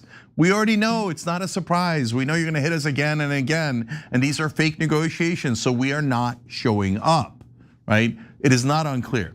The only thing that has happened, and Trump himself has referred to it, Yaz, is that they said, we will look at an offer you have. Are we not merciful?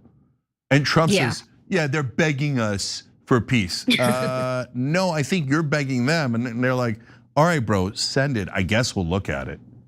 Yeah, the king of spin over here. Yeah, like everything that he says, you have to assume that like even if there is a tiny grain of truth in there, it is tiny, all right? So here is what Trump posted to Truth Social yesterday. These are his words. He says, as per Iranian government request, Please let this statement serve to represent that I am pausing the period of energy plant destruction by 10 days to Monday, April 6, 2026 at 8 p.m. Eastern time. Talks are ongoing, and despite erroneous statements to the contrary by the fake news media and others, they are going very well. Thank you for your attention to this matter. All right, so he says all of this is happening as per the request of the Iranian government. However, Iran says that they have made no such request. This confirms earlier reports from Jeremy Scahill at Dropsite News. Scahill responded to Trump's post saying this. He said, I asked a senior Iranian official about Trump's claim Iran requested an extension on Trump's threat to bomb energy infrastructure. Trump is not being truthful. We have not submitted any request regarding potential US attacks, the official said. All right, and I mean, that sounds pretty clear to me. The most they've done is express interest in negotiations, express interest in it, right? But they haven't fully responded to the 15-point peace plan from the Trump administration. And the peace plan is interesting because it basically states that the US will release Iran of crippling sanctions in exchange for concessions made to its nuclear and missile program. Does this sound familiar? Because I'll be damned if this isn't exactly Iran's nuclear deal all over again, the same one that Trump said was terrible and we needed to pull out of immediately. It was released from sanctions in exchange for the nuclear concessions. Except this time, it's not gonna go as well as it did with the Obama administration. Iran is less willing now to give up its uranium enrichment and nuclear facilities. So according to the journal, the odds of achieving a successful ceasefire at this point are very low. And it shouldn't be surprising considering just days ago, Iran used Trump's own rhetoric against him, which is kind of funny. Trump again tried to claim that Iran was willing to work with him, citing good and productive conversations, but Iran responded this way. They said Iran immediately dismissed his claims. And they said fake news is intended to manipulate financial and oil markets and to escape the quagmire in which America and Israel are trapped. And that's from the Speaker of Iran's parliament, and they posted it to X. Also, a senior Iranian official confirmed to Dropsite that no new developments have occurred between Washington and Tehran. The official was not authorized to make public statements and spoke on condition of anonymity. The US has continued to send messages through third countries, he said, but Iran has only reiterated its position and has not engaged in any back and forth. There aren't any negotiations taking place. The Iranian side has simply communicated its conditions to them, and even that has been done indirectly, the official said. So again, a lot of back and forth, and it does seem, Cenk, and you can disagree with me if you want, but it does seem like the Iranians are acting and speaking in such a way where they know that they have a lot more leverage than Trump does. And they're kind of just spelling it out too for the people who don't quite get it. He says, this is why Trump is doing what he's doing. This is why he keeps saying what he's saying. This is why he keeps pretending like we're in negotiations when we're not, because he's trying to juice the markets so that things aren't quite as bad as they actually are. What are your thoughts? Yeah, no, you're totally right. Before the war, we didn't know if Iran really could close the Strait of Hormuz. And so we had a sense of how much damage it would do if they closed the Strait of Hormuz. It's a whole different ballgame when they take out 20 ships trying to pass the strait, and they effectively close it down, and oil goes to $110 per barrel. Then the whole world, including Iran, realizes, oh, Iran's got a lot more leverage, right? So now they're like, okay, you thought you were gonna wipe us out. Your military was so much stronger. We weren't gonna be able to resist you, and that we were gonna surrender immediately. Well, that's not what happened. Yeah, their Air Force and their Navy got wiped out, but they still have weapons, they still have drones and missiles, and they're still closing the Strait of Hormuz. So they logically say, well, the game has shifted. Now we have way more leverage. Why would we even take the Obama deal? Now, the Obama deal that they did, you're absolutely right, is exactly the deal or almost exactly the deal that Trump's offering now in a panic. The one he got out of 10 years ago caused all these problems in the first place, right? So now Iran is saying, well, we did that deal because we didn't want you to attack us, but you already attacked us twice. And you've already killed our leaders, and you've already destroyed all of these things in Iran. So why would we go back into a deal that takes away our leverage? So now we're in trouble because we can't even get out of this damn war, which is exactly what the Israelis knew. They knew that if we got in, it would be a quagmire and we couldn't get out. And that's what they wanted, so that we send in ground troops, have them die, but spend long enough to be able to capture the regime itself and put in Israel's puppet. So this is a disaster of Israel's making and Donald Trump's making. And now the Iranians have the leverage. So I don't know what's going to happen when we put the ground troops in terms of the leverage. Are we going to be able to open up the Strait of Hormuz or not? But I do know that it's going to cost us a lot of good men and women doing that. And we had no business doing this in the first place. And we never should have gotten out of that Obama deal. And by the way, if you watch the Young Turks, we criticize Obama on a lot of things. But on that deal, we said that is a great deal and one of the best he's ever done. It totally ended Iran's nuclear weapons program. Totally ended it. They would send out the uranium outside their country. We had it on lockdown, but it didn't satisfy Israel. They were furious with Obama. They spent enough money buying our politicians until they got politicians who would do what Israel commanded, and that's why we're in the middle of this mess. Yeah, that was the first thing that Trump did when he got into office was he pulled out of the Iran nuclear deal, very much so because Iran didn't like the deal. Israel didn't like the deal. And they said, this doesn't work for us. We're losing our leverage with all of this. So we need to pull out of it, and here we are again today. I also think that people don't always realize the geo part of the geopolitical landscape that we're talking about here whenever we talk about putting ground troops in Iran. And I'm no like military strategist or anything like that, but I look at maps a lot, like I do that, And so Iran is on the other side of Saudi Arabia, which is supposedly our ally, and Iran is huge, okay? I don't know if Americans like understand that all the time, like it's bigger than Turkey. It's what, like twice as big as Afghanistan? And not only that, but it is like surrounded by these impassable mountains on like 2 out of 4 of its sides, okay? Like this is, it's going to be a nightmare trying to send American troops into this landscape. This is landscape that even the locals can't really mess with, okay? That's how dangerous and treacherous that those mountain terrains are. So it's not gonna be good.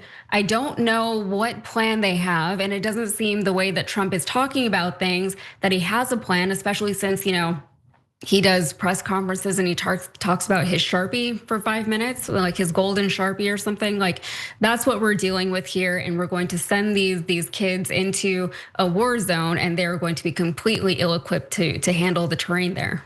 Yeah, last 2 quick things to back up what you're saying.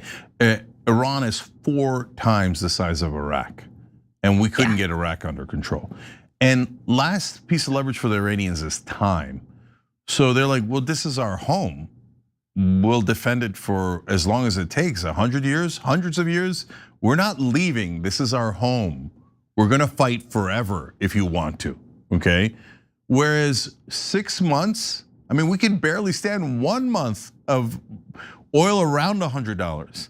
6 months of oil at $100 to $150 per barrel, we won't make it. Our economy won't make it, the entire global economy won't make it.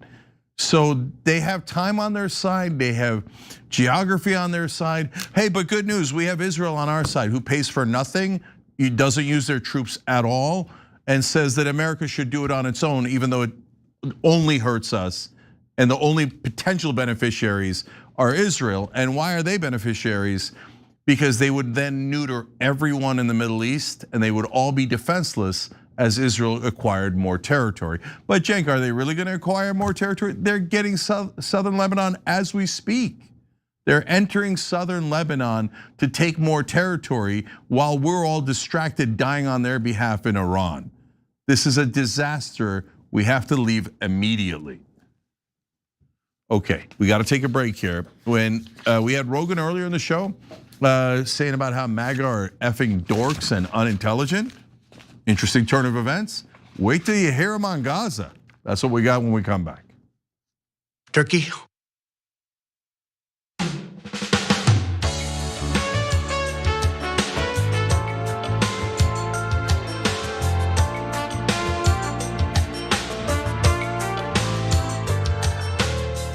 All right, Eclectic Miscellanea has written in both TRT.com and in Super Chat. I'll read both. He says, Cenk, without the monologues and goofy voices, then it wouldn't be Cenk, LOL. That was referring to someone else who wrote in earlier saying that I shouldn't do that. And I know, by the way, that everybody has a different opinion on that. Some like it, some hate it. Well, what am I gonna do? Eclectic wrote in on Super Cenk, a lot of people on the member site don't like the 2-minute breaks. You always say you do the show with us. Could you maybe do a poll like you did with making the bonus episode public, asking if we want 2, 3, or 4-minute breaks? Eclectic, here's the problem with that, right? And I get it, and I appreciate that you guys want more interaction. I'll tell you the problem and the solution. The problem is that, number one, it's not just the members. A lot of people watch the show, and the longer the break is, the more viewers we lose. And I want people staying and watching the show to learn all this stuff. Number two is we get 10 minutes more show, so we get to give you more content. Okay, so that's why the 2-minute breaks make sense. Now, the solution is we're gonna announce going forward more and more about how we're gonna bring back kind of an extra bonus episode to interact with you guys. So don't worry, we're taking into account and we're trying to adjust as we go, and we hear you loud and clear. Okay, Sid Life 365 on Super Chat says, send the IDF, Americans will not die for you anymore. But of course, our politicians don't work for us, they work for Israel. So they're not gonna send in the IDF, they're gonna send in our guys. Restful Drager says, hi Cenk, would you invite ex-CIA agent and torture program whistleblower John Curacao on your show? I'd love to see a foreign policy discussion. We've had him on before, and we've invited him on again. Hopefully he'll be on soon.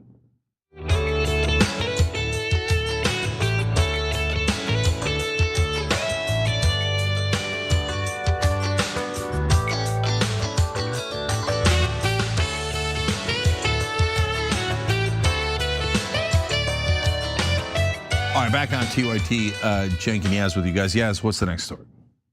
All right, we got a lot of Joe Rogan up next and Dave Smith. So let's check that out. We were talking about Gaza in particular. Yeah. Like the arguing that that's not horrific. And if you're a human being and you recognize that there are human beings that are subjected to that government, just like you're subjected to ICE, you're subjected to Homeland Security, you're subjected to the cops. If you're a civilian, you have to listen to these orders. So if you're living in Gaza and you're a child or you're a woman and you're not Hamas. So Dave Smith went on the Joe Rogan Experience. And between the two of them, they actually had quite a bit to say about Gaza. Cenk, I know you and John talked a little bit about Joe Rogan in the first hour. So what do you think we can expect from this conversation? Yeah, two things. Dave Smith is becoming an American hero. The way that he's educating so many of the other podcasters on what's going on and opening their eyes to it is amazing, and I really appreciate him. So they're gonna say some things that you couldn't have imagined broadcasters saying just 3 years ago here in America. And then as you watch it, I want you to celebrate the death of mainstream media at every stage of the way, because the liars and propagandists who run mainstream media would have never allowed this conversation on there. In fact, to this day, they will not allow a conversation like this on their air. So yes, let's show it to them. Absolutely, yeah. So we're gonna hear more from Joe Rogan. Apparently he has been seeing a lot of horrific images coming out of Gaza, and he has some thoughts and some feelings about it. When you look at how that place is leveled, I mean, the most recent videos that I've seen were still like a few months old. So I don't know if it stopped. Did they stop bombing? I don't know what's going on. No, they've slowed down a bit, but they haven't stopped. Okay. There was nothing left, man. Yeah. And that represents people's homes. That represents schools. That represents hospitals. There's no way you can argue that that's not horrific. Yeah.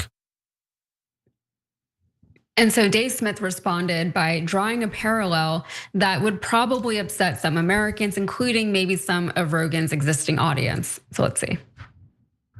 You know, it's in, I can't remember if this was in the letter to America or this was in his declaration of war against America, but Osama bin Laden literally said that civilians are fair targets because you guys have elections and you vote for these politicians and they're the ones who conduct these wars that slaughter innocent Muslims. So like just saying it's the logic of Osama bin Laden to say that civilians are responsible for what, and in Gaza, like they don't even really have a government. Hamas is not a government. They don't have regular elections. They had one election back in 05 or 06 or whatever it was, which Hamas did not even win majorities of. They won on pluralities, you know what I mean? And so the idea that you're holding these people responsible for Hamas just doesn't make any sense. So from there, he goes on, he continues talking for a little bit and he discusses the humanity, how it's the same if a mother in Palestine is digging her child out of rubble. It's the same thing as if a mother in the United States is doing the exact same thing. And then Joe Rogan expressed kind of disbelief at the fact that the Palestinians don't really currently have a home. They don't have a real state. Their entire land is being encroached upon and he can't believe what's happening. Take a look. It is kind of crazy that the world didn't, at one point in time, stand up and say, there's a simple solution here. Like, these people should have a state. Like, why do you get to control them, but they're not Israeli? Like, they're a kind of a country, but not really, because they're attached to you? Yeah, it's people. Why don't you guys go buy another country?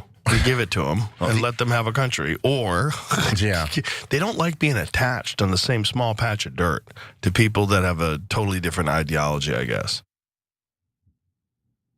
All right, so he still has a lot to learn. At that point, the conversation, they started talking about Canada or something like that. So I do appreciate the conversation that it happened. Why doesn't Palestine have a state, or why are things in the state that they are currently? There's a lot of reasons. You can go back in history and you can look and see what happened with the Balfour decision, all of that with Britain and the US and everybody who decided to put Israel, the state of Israel, right there in the middle of Palestine. And then you can look and see at why the Israelis believe that they're entitled to that land, even if it means literally kicking people out of their homes, going into their homes and saying, I live here now, you don't live here, killing them, bombing their hospitals, bombing their schools, all with intent, taking their people, et cetera, et cetera. You guys know what's going on over there as much as I do. But it is very nice to see these conversations finally happening in those particular spaces. So I think that's more the story here than just like Joe Rogan himself.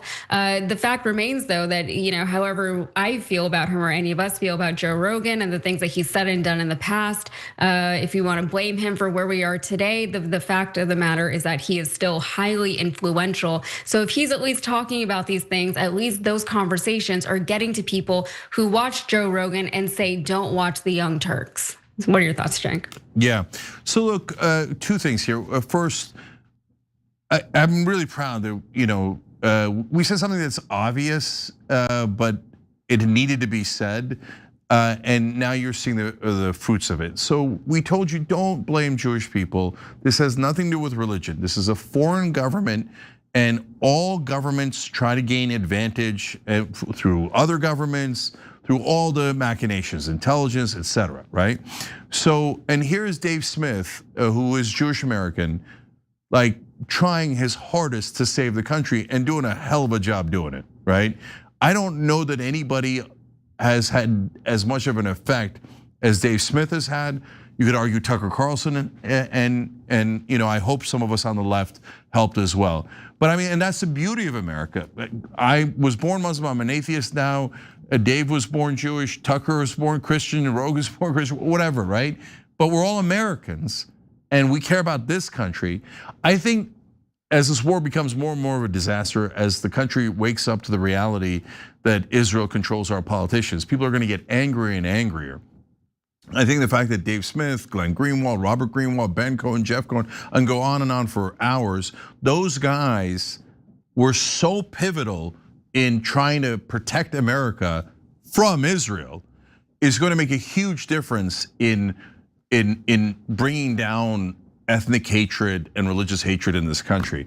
And so I appreciate him on so many grounds. And here he is, Rogan is the largest podcaster, and all you got to do is start a conversation on this, and then guys like Rogan start to see it. Now that brings me to my second point, which is that in the past I used to go so frustrated, and even to this day I try against it, right? But I do get frustrated when there's the gaslighting and when people can't see things that I view to be obvious. Like the most frustrated I've ever been is not anywhere near now, it was about 20 years ago during the Iraq War, now 23 years ago. I mean, I would scream at the top of my lungs if some of those clips are still online, like because everyone was gaslighting about, oh, Iraq is in our interest, Iraq is gonna go great, oh, the Iraq war is wonderful, and it's for America, and support the troops, and if you don't, you love Saddam Hussein, and weapons of mass, all this nonsense, right? And so I'd get so frustrated at the people who believed it. But now I realize, only after a quick 23 years or so, that guys, media is everything. So if someone is watching Fox News now and they're like a boomer who's a right winger, all they're gonna hear is about how great the war is going and how Donald Trump is a hero. And Israel is our greatest ally. They really don't have anything to do with this war. So those guys, they literally don't know anything about what's actually happening. They don't know that this war is 100% for Israel. They don't know that they have bribed almost all of our politicians through campaign contributions. They never even heard that. On the left wing side, that was also true all the way up till very, very recently, right? And even still some normie Democrats are like, no, Cory Booker is a wonderful man. He doesn't represent Israel at all. He's just genuinely outraged that people are criticizing Israel and AIPAC. And he just wants to fight for AIPAC because they happen to agree, not because they gave him, what was it, $6.5 million? But why did they think that? Because they were watching MSNBC. And MSNBC is also a steady stream of partisanship, and let's be honest, lies. They tell him, oh no, Cory Booker and the Democrats and Chuck Schumer. These days they're too embarrassed to say Chuck Schumer, but Hakeem Jeffries, all those guys, oh my God, they're looking out for Amy Klobuchar, they're looking out for you, right? And so how are those people supposed to know that that wasn't true? They only know what the media they're consuming is telling them. So what's beautiful about online media and why I said what I said when Trump got elected was, I'm like, I hate Trump. I already fought against it for a decade straight. Damn it, we lost. But at least mainstream media is starting to be defeated, and I have some optimism in that. Why? Because of this. Exactly what you're seeing here, right? Where Dave Smith, an independent podcaster who supported Trump, goes and talks to Joe Rogan, an independent podcaster who supported Trump in this last election. But by the way, Rogan supported Bernie Sanders back in 2016. They get together and they're like, let's tell our audiences reality. Gaza was utterly destroyed. Of course it was a genocide. They leveled the place. And why are we helping them level the place? And he has the most important question that Rogan asked there. And yeah, I wish he knew more, right? But at least he's open-minded enough to learn and to be genuinely outraged, right? And I'm not saying it like we're better than him. I'm just saying, look, we happen to know the news with more detail, and so does Dave Smith. So the fact that he's going on and talking to him is great, right? There's nothing wrong with that at all. But the pivotal question is, wait, why aren't the Palestinians allowed to have their state? Why aren't they allowed to have a nation? Why is Israel getting to control them for all these years? And wait till they find out it's 5.5 million people and they've been oppressed and humiliated and terrorized by Israel for 58 brutal years. Jesus, when are you gonna let them go? And once all of America finds that out, or it doesn't even have to be all of America, 2/3 of America, and we're almost there, I think people are gonna begin to realize, oh, our politicians sold us out. They work for every lobby that comes across their door and gives them money. They're crooks, they're criminals. They're the very worst of us, both Republicans and Democrats. And they sell us out to any corporation that comes by and any foreign government that comes by. And unfortunately, the Israeli lobby has bribed them the most recently. And so now our politicians don't work for us. They work for Israel and big oil and big pharma and all of those guys. The more people realize that, the more we're gonna have a better shot at getting our government back. Oh yeah, Joe Rogan's not gonna like that whenever he finally does figure all of that out and put all those pieces together. And to his question, that's why I was kind of like, it's good that it seems like he's got a lot of questions and there are answers to his questions. And I hope that he just earnestly seeks out the answers to those questions and learns something, because that is very old school Joe Rogan. That was Joe Rogan's podcast from before he got so politically biased and so right wing or whatever he was or is now. People liked him because he was just a very curious guy. He was just there to ask questions. And it's hard not to be upset with people who weren't able to get to this point faster, especially when people like us on networks like this one have been saying these same things for years, almost a decade at this point, right? If not longer. So it is frustrating, but it's like what you said, people don't know what they don't know, and they don't even know that they're not getting the full story. They don't even know that they don't have access to all the information, because especially, more liberal Democrats or whoever, a lot of them are probably more progressive than they realize, but they're still used to, getting their news from places like MSNBC, CNN, even, PBS, whatever, So those in all of those networks, all those outlets are really just not talking about like this one giant thing in the middle of everything. And so all of the people who are consuming media from those sources, it's like they're getting a whole lot of pieces of a story and they never really come together because that entire middle is just missing. So I do still get a little nervous at like the influencer-ness of all of this. Like if Joe Rogan changes his mind again tomorrow, then he can influence all these people that way. But I hope that at least people are starting to ask the right questions and seek those answers, because that alone is going to open a lot of eyes and a lot of minds. Yeah, I love the battlefield of ideas. I don't mind any of it. In the battlefield of ideas, the best ideas win. The problem with mainstream media back in the day was they monopolized the media. And unless you were a billionaire, you weren't gonna get on TV. You weren't gonna form a show, you weren't gonna form a network. And the billionaires who ran the networks, shockingly did nonstop programming to help billionaires, of course.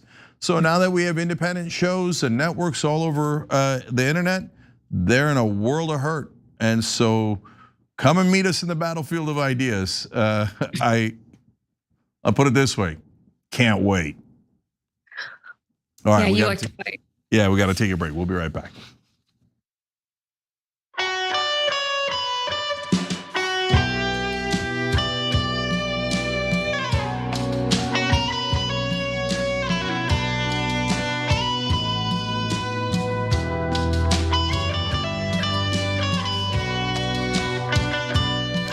All right, guys, don't forget cookunity.com/TYT, 50% off if you act now.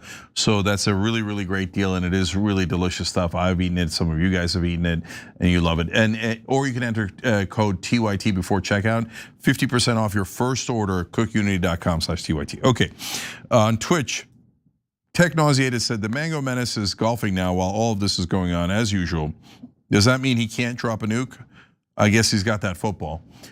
Yeah, he's brazen. He just won't stop golfing. He doesn't care at all about anyone or anything.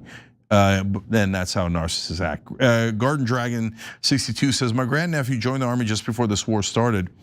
He'll be done with basic training and further training around mid-June. He's already been told he'll be sent to war in Iran. Frustrating. That is more than frustrating.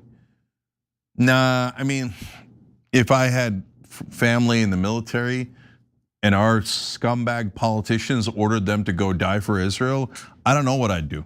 But I wouldn't, I can't, I would never tolerate it. So we're gonna give up family members for effing Israel? You ought to be out of your mind to do that. Octo Squiddy says he lost the popular vote in 2016 when he had nearly all Republicans. He won the popular vote in 2024, which goes to show how absolutely horrendous Kamala Harris was as a candidate. That's true, and the only person that was worse was Joe Biden, of course. Amos 101 makes a good point. Seizing Kharg Island does not give us control of the strait. We'll be back.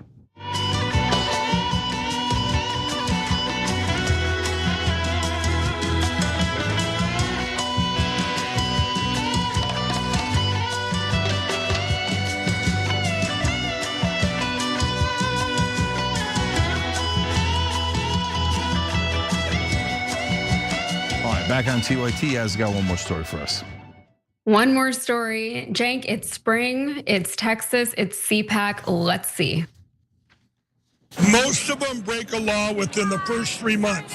Most of them, we're on TV here, please. We're on TV, please. We're on TV, please. Okay, we're on TV, please. We're on TV, please. Okay, we're on TV, please. What are you serving him with? TV, please. We're on TV, please. What are you serving him with? I'm not accepting. What are you trying to serve him, ma'am? We're on TV, please. We're on TV, please. Okay. Oh, it's so chaotic. Everyone knows that if you're on TV, you can't get served. And also, I like the guy interviewing him who kind of just like wanted a scoop, like, oh, what are you serving him with? So that was the current candidate for Minnesota governor, which I actually forgot about, and the MyPillow CEO, Mike Lindell, who attended CPAC in Dallas just to be served a lawsuit in the middle of a televised interview. There is so much more drama from CPAC with infighting between members of Congress and political commentators and even just regular attendees. But Cenk, what are your thoughts on what we've just seen? First of all, I'm going to take that line from now on. If anything goes wrong, we're on TV, please. We're on TV, please. We're on TV, please. Yeah, sure. That's apparently a special shield. That's your personal Iron Dome. If you're on TV, nobody can do anything to you. I know from personal experience, not true. Okay, but the important part of this story, guys, is again the internal fight at CPAC. So the Republican Party is tearing itself apart, as you're about to see here. Yeah, so conservative commentator Josh Hammer first bombed spectacularly in a fiery speech in which he accused Marjorie Taylor Greene, Megyn Kelly, and Tucker Carlson of being detriments to the current conservative movement. So let's see. You'd be hard-pressed to find a single anti-American system or regime that Carlson has not, in fact, praised. By the same token, Megyn Kelly, whose insatiable appetite for clicks has overwhelmed whatever decent principles she purports to hold, had a curious guest for her first episode after the commencement of Operation Epic Fury against Iran. That was Marjorie Taylor Greene. In December, just prior to resigning in disgrace after Trump kicked her out of MAGA, Greene met with the radically anti-American Chinese Communist Party-funded group Code Pink. Okay, but he didn't just have Marjorie Taylor Greene and Tucker and Megyn in his sights. He was able to direct some of his ire towards the other just conference attendees. Here's what he said. Things in the administration, in short, are going pretty well. It is only when we look outside the administration to the conservative influencer class, those who dwell in Podcastistan, as some now call it, when we see things going perhaps slightly less well. Don't get me wrong, many of the biggest conservative stars are superb, and some of them are speaking at this conference. But some others are absolutely terrible, and a few of them are speaking at this conference too. Matt Gaetz, there's your shout out. Oh my God, this looks like the most boring conference in the world. And I've been to that conference center, to the Gaylord Texan up in Grapevine. It's beautiful, it's a nice resort spot. Like oh God, it looks so boring. And it also sounds like there's maybe like 5 people there in the audience. And I think what makes this moment compelling is that Josh's comments indirectly touch on the big elephant in the room that no one wants to talk about, and that is obviously the illegal war in Iran. On the ground reporting from the Washington Post found that most expressed a desire for the president to wrap up US involvement in Iran, even those who were supportive of his actions so far. Some said that despite wanting a swift exit, they support Trump's professed desire to free Iranians from an oppressive regime and trust his ability to handle the situation. Other young voters here were dismayed that a president who ran on ending wars has launched the US into a new one. So I think like the younger generations probably expect still that when politicians say they're gonna do something, that they're gonna do something, and maybe the older generation is already jaded. Well, polls do indicate that MAGA supporters remain supportive of Trump's management of the conflict, but will that hold with the newest generation of voters? It seems unlikely. So someone said he ran on no new wars. There is a new war, and that was 19-year-old Razi Marshall, who cast his first vote for Trump back in 2024 after he became eligible to vote. He said he ran on making stuff more affordable. Stuff is less affordable. So in my life, I would say overall, I'm less than pleased. I like the sass there. Jack Posobiec also weighed in on the growing generational rift, commenting that you see a big age split on this. He cited young listeners writing into his show opposing the war, while those over 45 are expressing more support for it.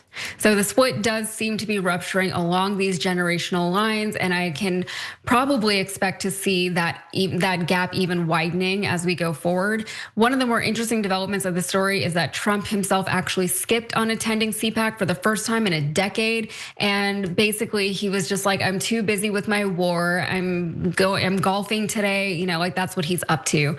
CPAC maintains that its attendees trust Trump, but it doesn't sound like everyone there trusts Trump entirely. Cenk, what are your thoughts on all of this happening? There's always a big divide between the younger generation and the older generation, but this particular divide seems as though it could literally split the Republican Party a little bit. Yeah, so reporting is that as Josh Hammer was speaking, it was about 90% empty. That's why it sounded so awkward and so boring, yeah. Yeah, and then you heard some of the hecklers there. I just want to ask the question, who the hell's Josh Hammer? Like, I don't even know who he is. He just popped up out of nowhere, and then all of a sudden he's like, everybody has to follow what Israel's saying. Okay, whatever, dude. You have no audience. You have no anything. Who are you? Why did this hobo walk into our national conversation? Oh, right, because he's backed by giant amounts of Israel First money. And so, and why does he have no audience? The brother is like Count Chocula, right? And so they think this is the guy who's going to win over the entire right wing, as opposed to Tucker Carlson, Marjorie Taylor Greene, Tom Massey, Megyn Kelly. Okay, so I'm going to use his language here. He said that those guys that I just listed, those people minus Massey, he called them the retard right. So the most popular right-wing hosts in the country, the right wing should not listen to. Instead, they should listen to Count Chocula, who showed up like a minute ago and is ordering you to follow Israel's commands. Okay, I view that as less likely, okay? So this is a rare thing that Posobiec is right about. The divide right now is 45, but it's moving up to 55 years old. And it's also exists on the left, less so on the left, but it's there. On the right, it's very pronounced. So why? Because people under the age of 45 get their news in online shows where, believe it or not, there's much better grasp on reality. If you watch a number of the different shows, any one show has plenty of things that are wrong with it and inaccuracies, etc. But mainstream media is an assembly line of propaganda and lies. So they think Josh Hammer is amazing. They think Mark Levin, and I'm not joking, guys. I've seen article after article in mainstream media saying the real leaders of the right are Mark Levin and Ben Shapiro and Laura Loomer. They have 3 people following them, between them, and it's those 3. Like, they're the laughing stock of the right now, if you're online. But the people that watch TV have no idea what's going on online. So they hear Mark Levin and Sean Hannity and those guys, and they go, well, of course, beloved Israel. Israel is America. I need to get a second job to make sure I get money to Israel because they're saving us. They're saving Western civilization. So I despise mainstream media, and we've got to get everyone off of it, especially on our side. And you think, oh, MSNBC is good? No, MSNBC just put out the fighters of the left. Choose your fighter. They had a graphic on. There's only one guy that might run for president that was missing. You want to know who it is? Ro Khanna. Since Ro Khanna is actually fighting, and is actually against the war and against Israel's influence, they're like, he doesn't even exist. They had like literally 20 people on there. They had Amy Klobuchar on there. She's not even gonna run. She's running for office in Minnesota as governor, right? And they're like, no. She's pro-Israel. Put every pro-Israel person on. Like, television is giant glop, to try to get you to comply with Israel's wishes. And it's not just Israel, comply with all of the donors' wishes and the rich and the powerful. So, and by the way, why is CPAC devastated now? And people aren't going, and soon it'll be true in America Fest as well, which was the thing that TPUSA, Charlie Kirk ran, right? Now, in the old days, they used to have tons of people. We'd cover it nonstop. It was gigantic, and we'd make fun of all the speeches, et cetera, but we cover it. The reason is they have super unpopular positions now, pro-Israel positions. So why don't they want more people to come to their conventions? Why don't they have a more popular opinion? Because it takes a giant amount of money to put on a convention. And who is funding both of those conventions? Israel first. That's why when I debated the guy who runs CPAC, Matt Schlapp, on Piers Morgan's show last week, Matt Schlapp was like, oh, we gotta do the war. The war is great. Our beloved Israel needs this war. That's the guy running CPAC, totally and utterly bought by the Israeli lobby. So the Israeli lobby is like, now remember, you young rascals, you're all retarded, okay? Shut up and vote for Israel and its wars. Oh, gee, I wonder why no one showed up for that speech. So that's what's happening in the right wing today. Yeah, and CPAC is typically seen as a bellwether for the general state of the GOP. So it is interesting to look at what's happening there, the low attendance, the fact that Trump isn't even there anymore, the fact that they're giving speeches like these no-name people. Like, we gave him more of a platform than he's probably had before, Like, I've never heard of that guy, but I just assumed that I was the one who didn't know this guy, But they're speaking about things that they know are unpopular, and they're not gonna drop it. In a lot of ways, similar to what the Democrats are doing. But as far as the generational divide on the left, it is interesting because a lot of the leftist people that I know, or Democrats that I know on the left, the older ones, I think they actually are more progressive than they realize just from the stances that they take. And once they are made aware of certain things that are more progressive, then they do tend to agree with those things. So it really is just a matter of exposing people to the right kinds of information and just getting it out there. And you don't even have to indoctrinate people. That's not what we're talking about here. It's just putting the information out there, say, educate yourself, ask the right questions. Because sometimes people don't even know what questions they're supposed to be asking based on what limited information they have to begin with. So my parents, they're boomer age, I guess, they're very progressive, so Yeah, super last thing. Look, again, the former media makes all the difference. The people who used to watch MSNBC now watch online shows like I've Had It podcast. And so I've Had It podcast is generally telling them the truth about Israel, about the wars, and about the Democratic Party and Democratic Party leadership. And that is really, really important. So when they see that, they go, oh, I see. These Democratic leaders and these corporate Democrats were never on our side. So once they got to the right form of media and got actual information and facts, it opens their eyes. So that's a beautiful thing, and I want it to happen on the left and the right and all across the country. And super last thing is, I debated Josh Hammer as well on Piers Morgan. And I said, you're doing all this for Israel. He's like, me, Israel had nothing to do with it. And then I said, look at the book behind you. And they were taking a one shot, and it was his book. And it was the giant title of the book, Israel. Amazing. It is amazing. All right, we gotta go. Yaz, you're awesome. Everybody check her out on Rebel HQ. And when we come back, now I've greatly delayed the town hall, but we'll go for, longer on the town hall. So stay right here. The No More War, United Against War town hall coming up next.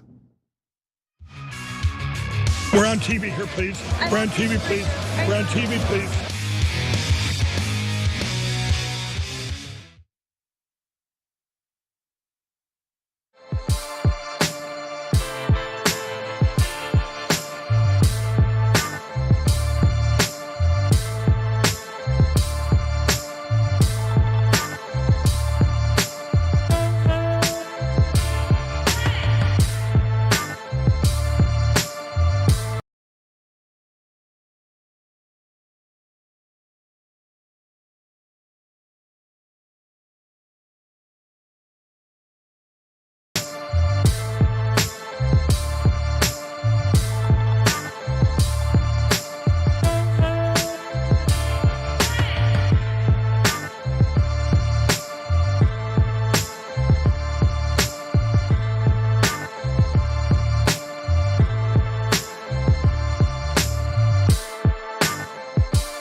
All my rowdy friends are here tonight. We got a new setup on this town hall. So I hope you guys enjoy it. It's a slightly different part of the set, which makes it more important. So, okay. So in all seriousness, I love that you guys are here. I love that we're united against war. And so what we're going to do tonight is we're going to try to be as interactive as we can. So I'm going to go through a number of things, and I hope that you guys will do it with me, whether you're on the town hall or you're watching at home. And then we have time left, which we should, I hope, we'll take a couple of questions. Okay. So the questions are only going to come from the town hall, but everybody can participate in the things that we're going to do together. So let's get it started by doing this first. So the website is unitedagainstwar.com, right?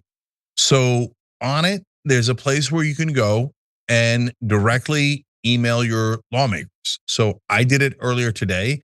So my congressman is Ted Lieu, and then obviously I've got the 2 California senators, including Adam Schiff. Wish me luck. And the United Against War pledge is I will not vote for any politician that votes for this war, either to sanction the war or to fund the war. So, by the way, I don't think any of the Democrats are. Well, there was 4 that kind of authorized it already, and so you should make note of that. But is Adam Schiff going to be, ham-handed enough to vote yes for the war? Probably not, right? But if you go to fund the war and go, well, there's nothing we could do. We're in the middle of the war. We have to fund it for Israel. No. Then we're never going to vote for you again. Okay? You can't have a war if it's not funded. So that's how you end the war. Period. On behalf of the American people. So if you can, go there and you'll see it's super simple. And you can send them a message on Facebook or on X or on Instagram or any kind of social media. And you don't have to fill in their names. That's the whole point. This tool fills in who your congressmen and senators are. Now, it needs your address, but the address is not public. So don't worry. I also put in my address, not public. And so that's just to find your congressmen and your senators. And then it puts it out on social media. And I did that earlier today. So, I mean, what we're trying to do, guys, is find different ways to end the war, from really big projects to smaller projects, but to involve you guys as much as humanly possible so that they hear from real Americans saying, we don't want this war. And if you vote for this war, then I'm not going to vote for you. I mean, it's the easiest thing in the world. Look, I got myself all worked up at the end of the Young Turks there because I read one of your comments, and it was, I think somebody, one of our members on Twitch, and he talked about, shoot, it's in here somewhere, a family member that just joined the military, and they might get deployed to Iraq. I'm sorry, Iran. Well, appropriate Freudian slip there. So I thought, oh my God, if one of my family members was going to go to die in Iran for Israel, oh my God, no. There isn't anything I wouldn't do to stop it. So we have to assume that those American soldiers going are our family members, because they're Americans. We're one giant family. And I don't want them dying for this insane war that has only hurt us. It has no upsides. It has nothing but downsides brought to us by our terrible, loathsome politicians who don't work for us and work for the donors. So at least let them know it's an easy step. Signing the pledge is an easy step. Sending an email, or not an email, but a social media post to them is easy. And guys, and we're going to talk about this in the context of another campaign we're going to do in a second. But put hashtag United Against War on whether it's your tweets or your posts, so that we can track it too, to see how much people are participating, but also so that people begin to see, oh, I'm seeing that hashtag everywhere, United Against War. So, and my guess is that you will see that people will find it, will be very, very receptive to it.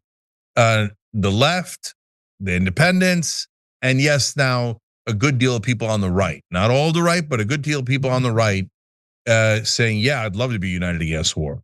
So now here's a second thing that you can do. And so first of all, everybody on the call, you already did the pledge. So we love that and we appreciate that. And that's terrific.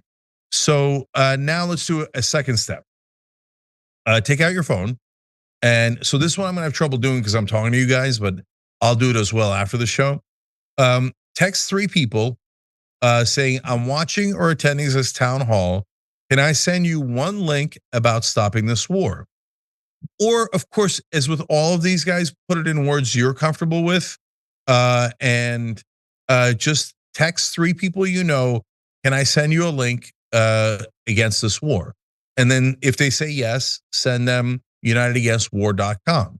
Because the more people that we can get on board, the better our chances of stopping the war are. And so not one of these things by itself will get the job done. But if we try all of these different things in unison, and I think that we can begin to make a difference. And that's all we're trying to do here. All of us together trying to find a way to make a difference. And by the way, there's giant projects we have, which is, can we elect an honest and clean presidential candidate that'll actually represent us? That'll make the biggest difference, right?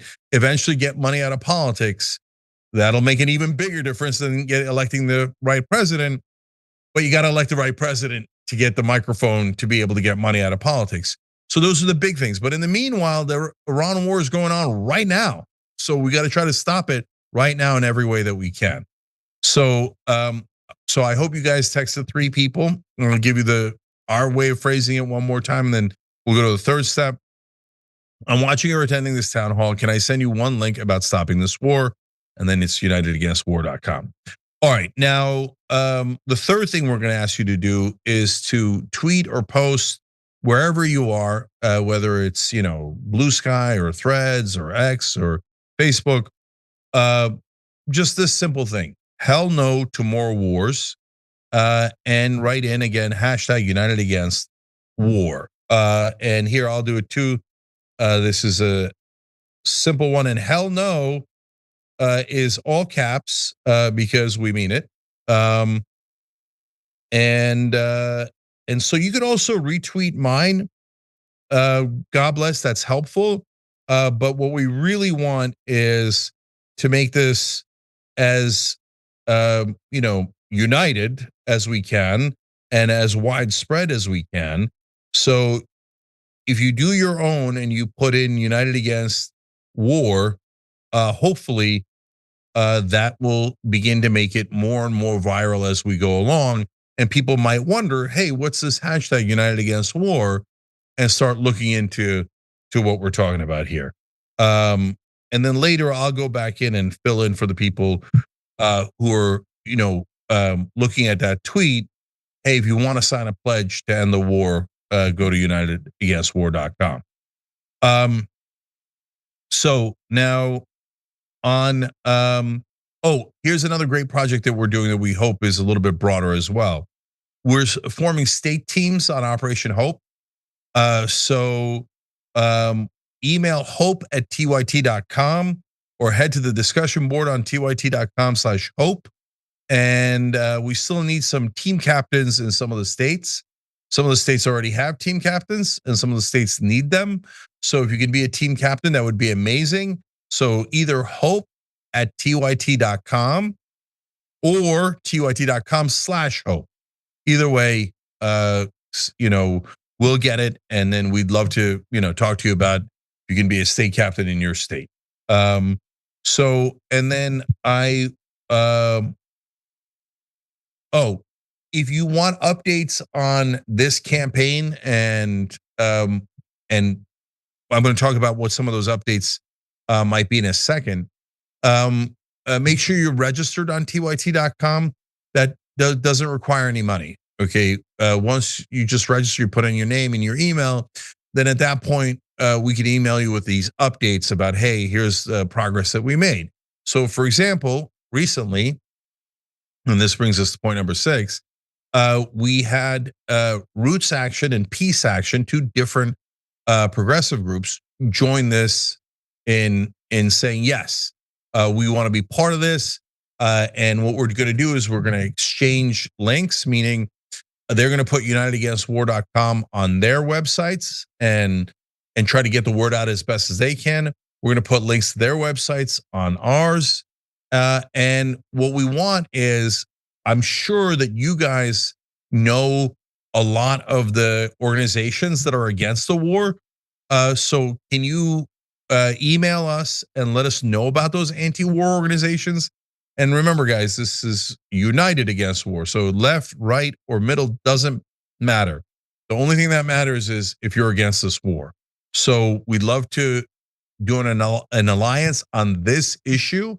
So if you know any libertarian groups, any right-wing groups, any independent groups, and I'm sure there's a lot of independents, but also left-wing groups.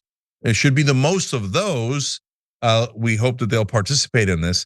Then again, email us at hope@tyt.com and say, hey, here's a group that I know is yes. If you can put in like any kind of, if you know someone at the group, if you know their website, their email, something along the contact information, great. But you don't even really need it. The main thing that you need is, hey, I know this group is against the war. Maybe you guys can reach out to them. Right. So we can do some of that research, but in our experience, having all of us collectively work on something winds up being much more effective. So that's what we're trying to do here. Be as interactive as we can to try to defeat this war in every way that we can. So if you know any anti-war organization, let us know at hope@tyt.com. So look, the update, of course, on what's happening, and then I'll take questions, is that we're on the precipice of putting in ground troops. So it could be that Ken Klippenstein's reporting is right, and it's going to actually take longer for our troops to arrive. So, and that's why Donald Trump might have done that thing about, oh, you know what? I'll give Iran 10 more days. Because it might be that it's taking our troops 10 more days to get there. So now that would mean that the war is in about 8 days from now. It could be that all of that is a bluff and the war is tomorrow. I mean, I don't mean the war already began. I mean ground troops, right? And ground troops is a different level of disaster. A lot more of our guys are gonna die. That's going to be very difficult.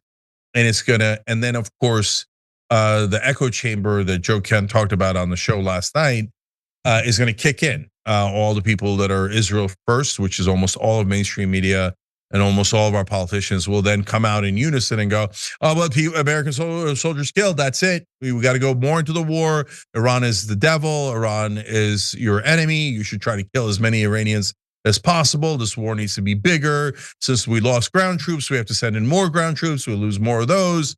So that nightmare is a freight train headed in our direction. I would be shocked if we didn't put any ground troops. The right wing that is against the war is trying to prevent Trump from doing that. I think they will lose, and Trump will do it. I think Trump cares 10 billion times more about the Israeli lobby than he does about Tucker Carlson or Marjorie Taylor Greene or Massey or anyone else. And in fact, if those guys, he's actually outed all of them from MAGA already because they won't listen to Israel. And so, I mean, what a hilarious turn of events that the guy who ran on America First is demanding that you be Israel first. Otherwise, he kicks you out of America first. Okay, but he's lost control of that movement, and they're not listening. Big portions of them are not listening to him either, and that's why there's a schism on the right. So let's encourage everyone who's against the war. We can get back to fighting on partisan issues, or we can fight on partisan issues at the same time. But on this issue, it's super important to be united. Otherwise, we can't win. So that's your updates. And I hope you guys can participate in all of that. We do have time for some questions here. We started a little bit late, so I'll go another 10 minutes here to try to get in as many questions as we can.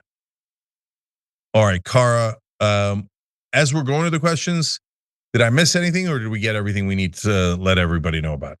You did great. Okay, boss says I did great. Okay, ready for questions. If you have a question, just go ahead and put your little hand up on the screen and we will call on you. I know you guys are shy. So, All right. Jack, I am asking you to unmute. all right, Jack Sargent, go ahead. Hi, Jink. So I was thinking about something that Pete Hegseth said the other day. He was talking about a conversation he had with his son and how he was talking to his son about how we're going into this war to so that his generation doesn't have to fight a nuclear-armed Iran. And I was thinking about the World War II generation and how that generation actually fought for and created a better world. And I was wondering your perspective on the fact that we already had the most horrible war in human history, and we built the world to not have another war like that. And that order has been destroyed over the last 25, 30 years. Yeah, so look, first of all of our politicians are full of crap. And Hegseth, what a joke. He would have said that about the Iraq war. Oh, we're fighting the Iraq war, so we don't have to fight 20 to 25 years later. And here we are 20 to 25 years later. And they're saying now we're going to fight the Iran war, which is identical to the Iraq war. So you want to end the wars, there's only really one way to end the wars for good. And that's to get money out of politics. Because regular human beings don't want needless, senseless wars. The only people who want them are people who are going to make money off of them or have some sort of advantage that they gain from them. And those are almost always the rich and the powerful. So, Eisenhower warned us about the military industrial complex as he was leaving, because he got a sense, there's now a few powerful people and companies that make an enormous amount of money from war. They're going to want more war so they can make more money. So be careful. And we weren't careful, and we let money get into politics and corrupt all of our politicians. And so, look, if I could ask you to do anything else to prevent wars in the future, including for our kids and grandkids, it's to spread the word.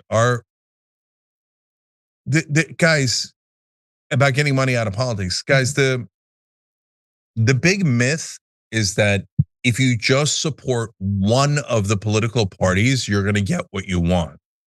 So MSNBC says if you just support the Democrats, you're going to get everything you want. Fox News says if you support the Republicans, you're going to get everything you want. But somehow magically, we never get anything we want.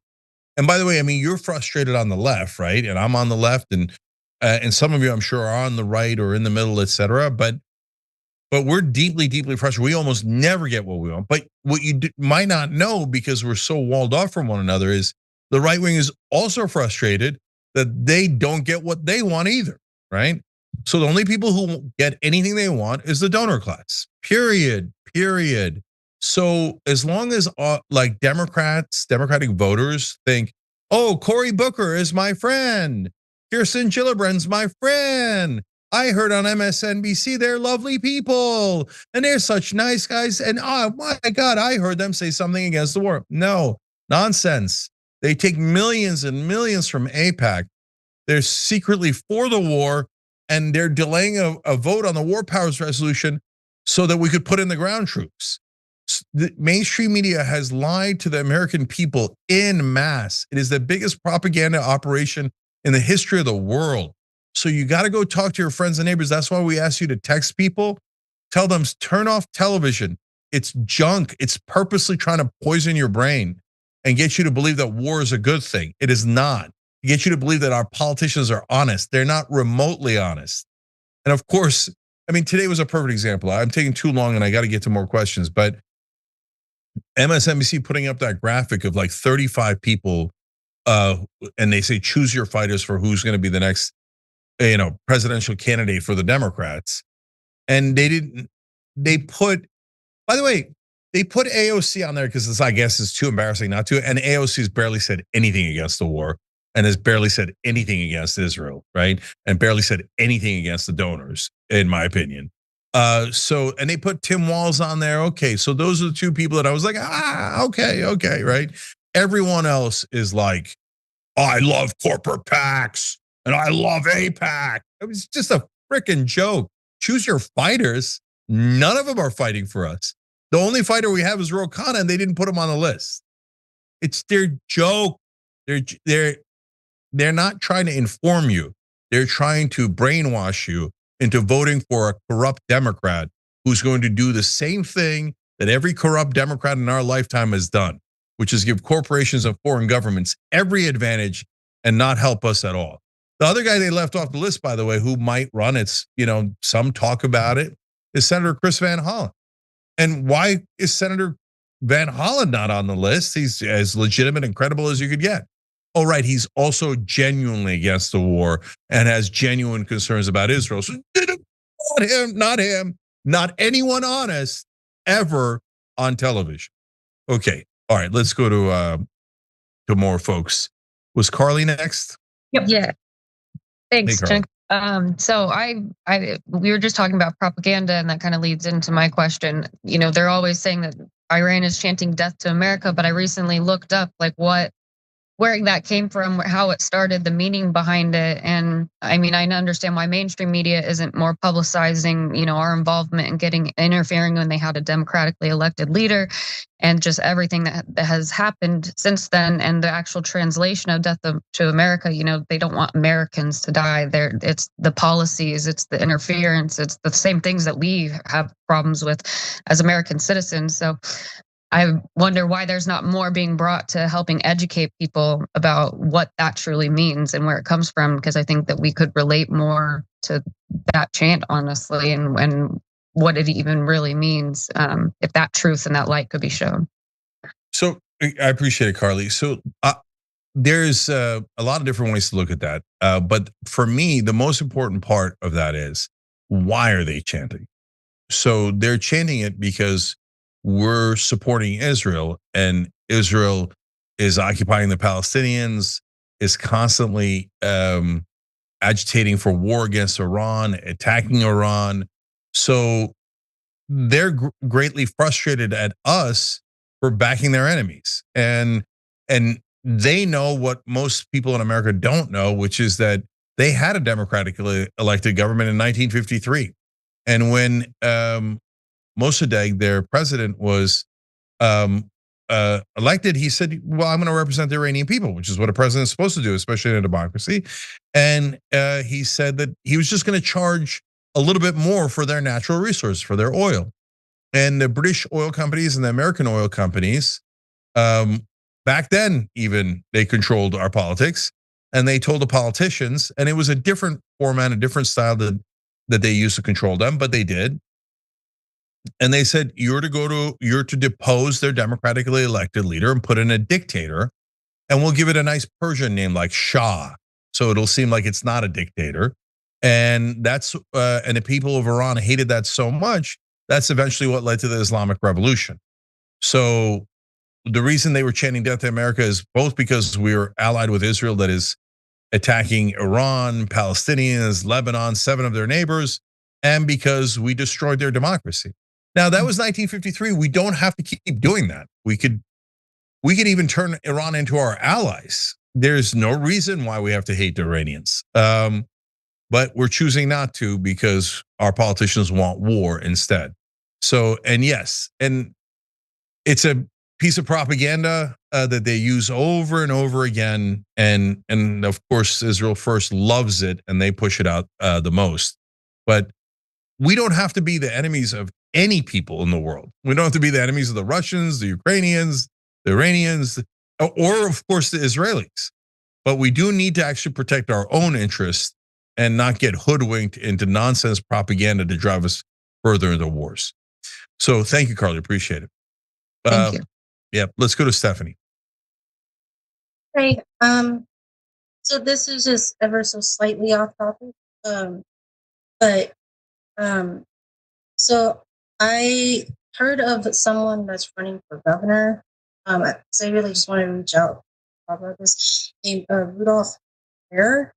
I have not heard of him at all until someone brought him up on Instagram, and he seems to be pretty populist from what I've learned, and it was kind of annoying because I wanted to watch the debate for the candidates who are running, and apparently they canceled it because there was a lack of diversity. And I just thought that was kind of fascinating. And I was just like, is there any way you could like reach out to this person who's running, Rudolph Ware? Maybe get an interview or something. I just want to hear more about his policies. And also, what are your thoughts on that whole like lack of diversity thing, or the canceling the debate? Yeah. So I got to go much quicker because we're already out of time, and I can't go past Jaden for sure. But Stephanie, let me answer your question. Good questions. So number one, they did cancel the debate in California because they said it wasn't enough diversity. But it's because the people who were leading in the polls happen to be white. And so I wouldn't have canceled the debate. On the other hand, would I have included the others or changed the standard? Not to something that's absurd, but to a reasonable standard. I don't know what the number was, what the cutoff was to include some of the minority candidates, because a lot of the minority candidates are perfectly credible and legitimate. Yeah, they're not polling as well, but Villaraigosa was the mayor of LA. And he didn't make the cutoff, but I don't know that he's my favorite guy, but I would have had the more the merrier. Okay, so but that's like a logistical thing, and so I'm not too mad at them for canceling it, but they certainly could have handled it a better way, right? And would I have canceled it? No, I would not have canceled it. So the guy you're talking about, I don't know much about, but we'll look into him. So that's why we do interactive stuff. In terms of the Democrats in the race, I'm kind of amazed by this, but I shouldn't be amazed by it. None of them have reached out to us. So they apparently do not want the progressive vote, the populist vote. They don't want it, right? So, okay. So I honestly haven't made up I live in California. I honestly haven't made up my mind on who I'm going to vote for. But because they haven't made their case. They haven't come on and make their case. They haven't reached out to make their case. Well, how do I know if I should vote for you if you never made your case? So that's my sense of the California governor's race. All right, let's go to Jack. Cenk, I'm hoping that tomorrow will be the national awakening with the No Kings gathering. If we reach 3.5 million or 3.5% of the population or 12 million, that'll be the biggest protest in American history. And I think enough people will be coming out to protest against this insanity. I have a personal relationship with the dealing of war because my father was in the Marines and he had PTSD, and he was in 3 conflicts, was WW2, Korea, and the beginning days of Vietnam. And, we ended up being fatherless because of that. That guilt he was carrying with being over there. So I pray to God that these soldiers going over there, I'm hoping there's enough people that are conscientiously protesting. They do not follow illegal orders because this is an illegal war. Iran did not attack us in any shape, way, or form. And there are many organizations out there helping soldiers to protest having to go on deployment. And I just hope to God that this can be nipped in the bud really quickly because it's so unnecessary. And I applaud your effort for leading this anti-war. It's essential. Thank you, Jack. I appreciate it. Look, I was a little frustrated at some of the stuff that didn't really have a purpose, like Cory Booker's 25-hour filibuster. And I remember when I first asked, "What's it about?" and people were like, "Nothing." I'm like, "What do you mean nothing?" I was like, "No, there's no bill. He's just talking for Like if there was a bill, God forbid, he'd have to take a stand. I mean, it's just absurd. So some of the protests, they didn't frustrate me because it's good. You exercise your protest muscles, nothing wrong with it, but it wasn't really driving towards a purpose. This one, on the other hand, I completely agree with you, Jack. This has a purpose. Let's end the war. So it's beautiful that they're doing it. Definitely participate if you can. And so I love it. And I hope tons and tons of people show up and send a message to the rest of America, to the media, to the world. We are totally against this war. God bless No Kings for doing it. Okay, let's go to Nick. Howdy. Hey, Nick. So my question is a little rhetorical, but I am curious on your answer, because I think I also have an answer to this, but curious on your take. Are we not at war with Israel? They bombed one of our boats through Epstein, had our children systematically raped, have been responsible for more deaths of American troops than anyone since maybe Vietnam, and through bribing our politicians have taken more money from us than all other countries combined. So how are we not at war with Israel? Yeah, and of course, Nick, you know the answer is because our politicians work for Israel. They don't work for us. Yep. And so that's why there's only one issue: get money out of politics. Because if you don't get money out, it's not just Israel. All the robbers will, buy our politicians. If you're crooked, you're corrupt, you'd be nuts not to buy an American politician. In fact, you'd be nuts not to buy all of Congress, as AIPAC has. So should we be at war with Israel? No, we don't need to be at war with Israel, but we do need to extricate ourselves from them. And to your point, Nick, can you think of anyone else that we would not be at war at if like those facts were given to any other country? Would there be any other country that we would not be at war with right now? Yeah, that's what I was going to get at, which is to your point.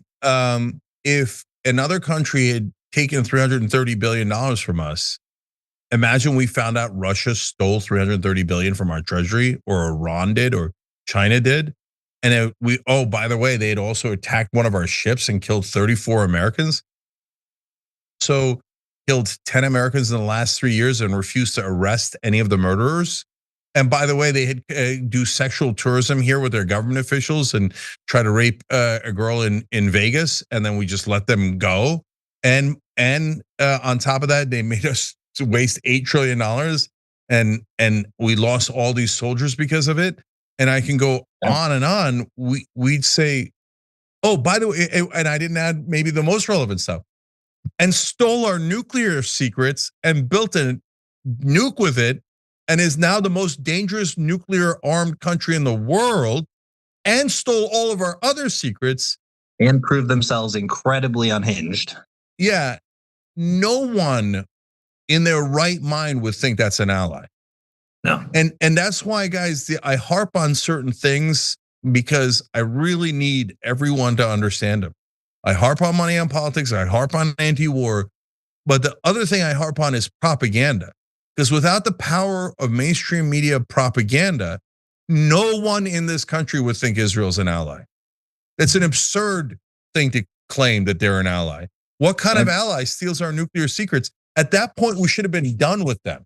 Done. You steal our nuclear secrets and you build a nuke with it? Yeah. No, we're now considering you an enemy, right? So we don't need to have them be an enemy. We don't need to go to war with them, but we do need to stop following their orders. It's Thank insanity. you so much for fighting the good fight, sir. Appreciate you. Thank you, brother. Thank you, Nick. All right, let's go to JR.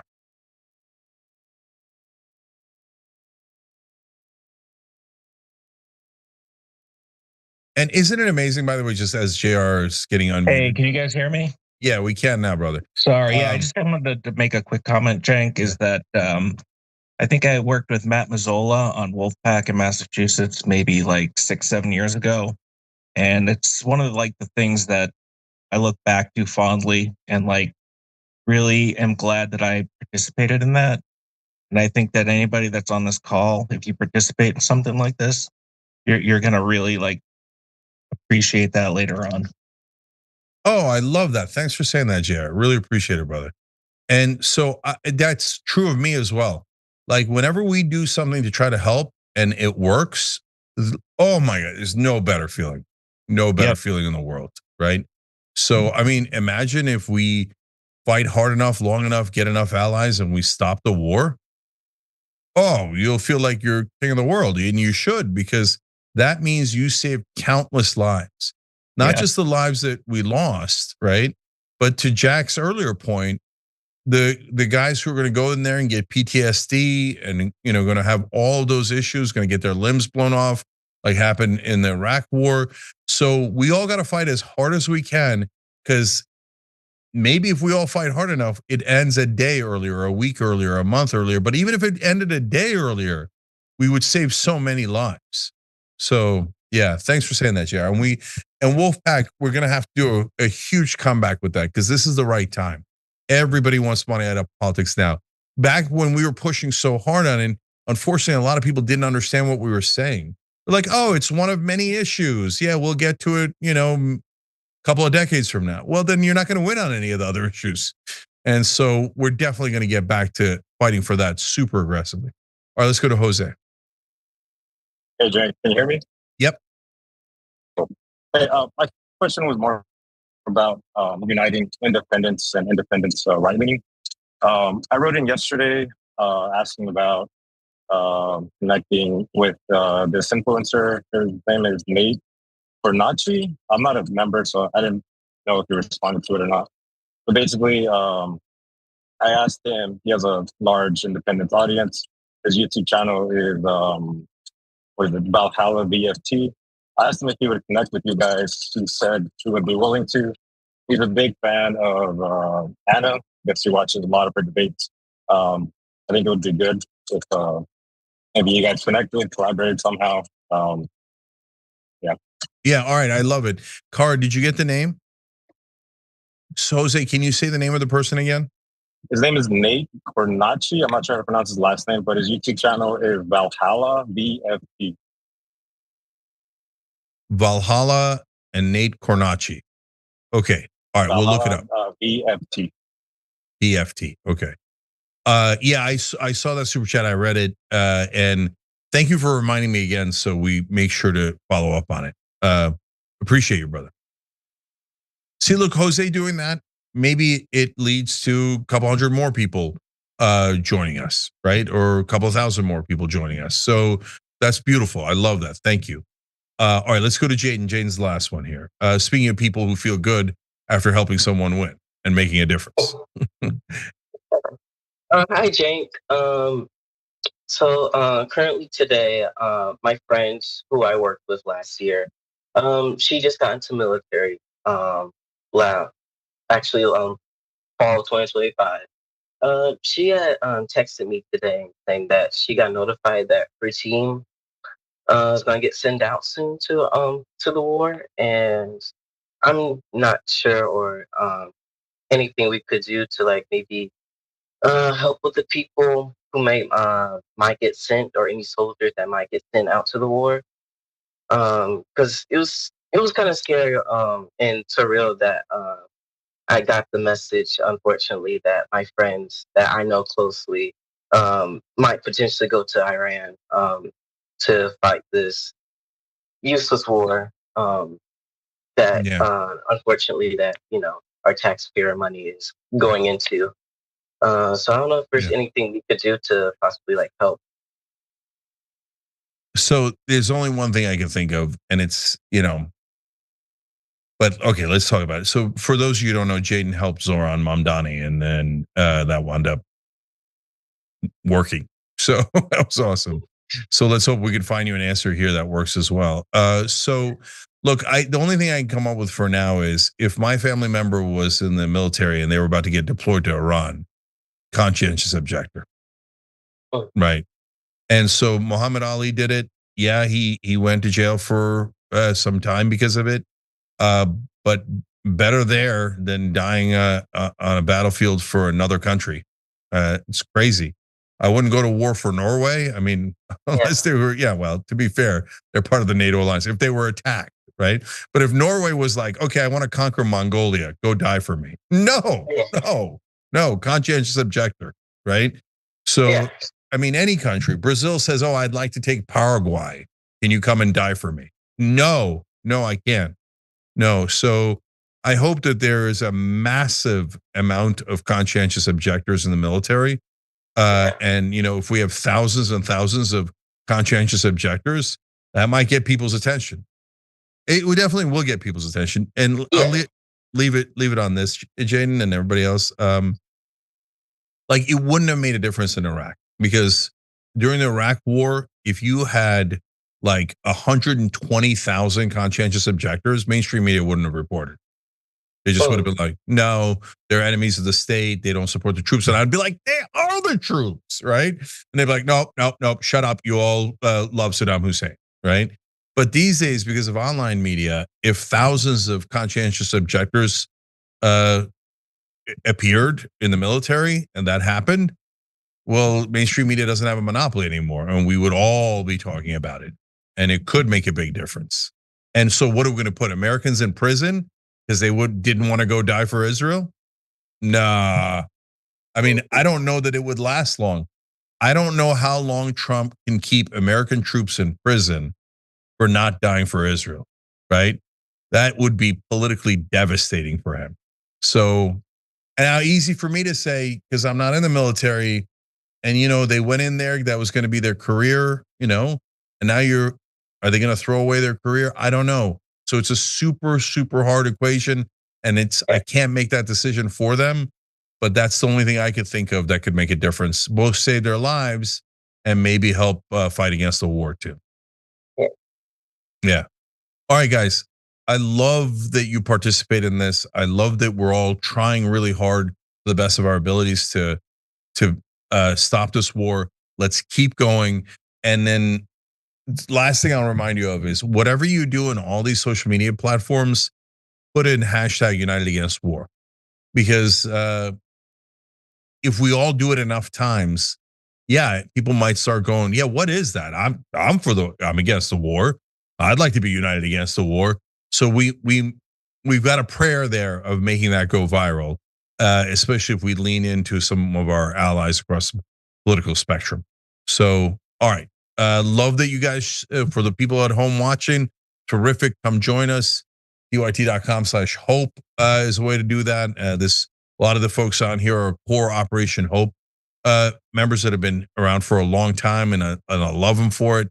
And if we do stop the war, guys, you're going to feel great. You're going to sleep much better at night because you'll have done that. So let's go and try to make a difference. All right? Love you guys.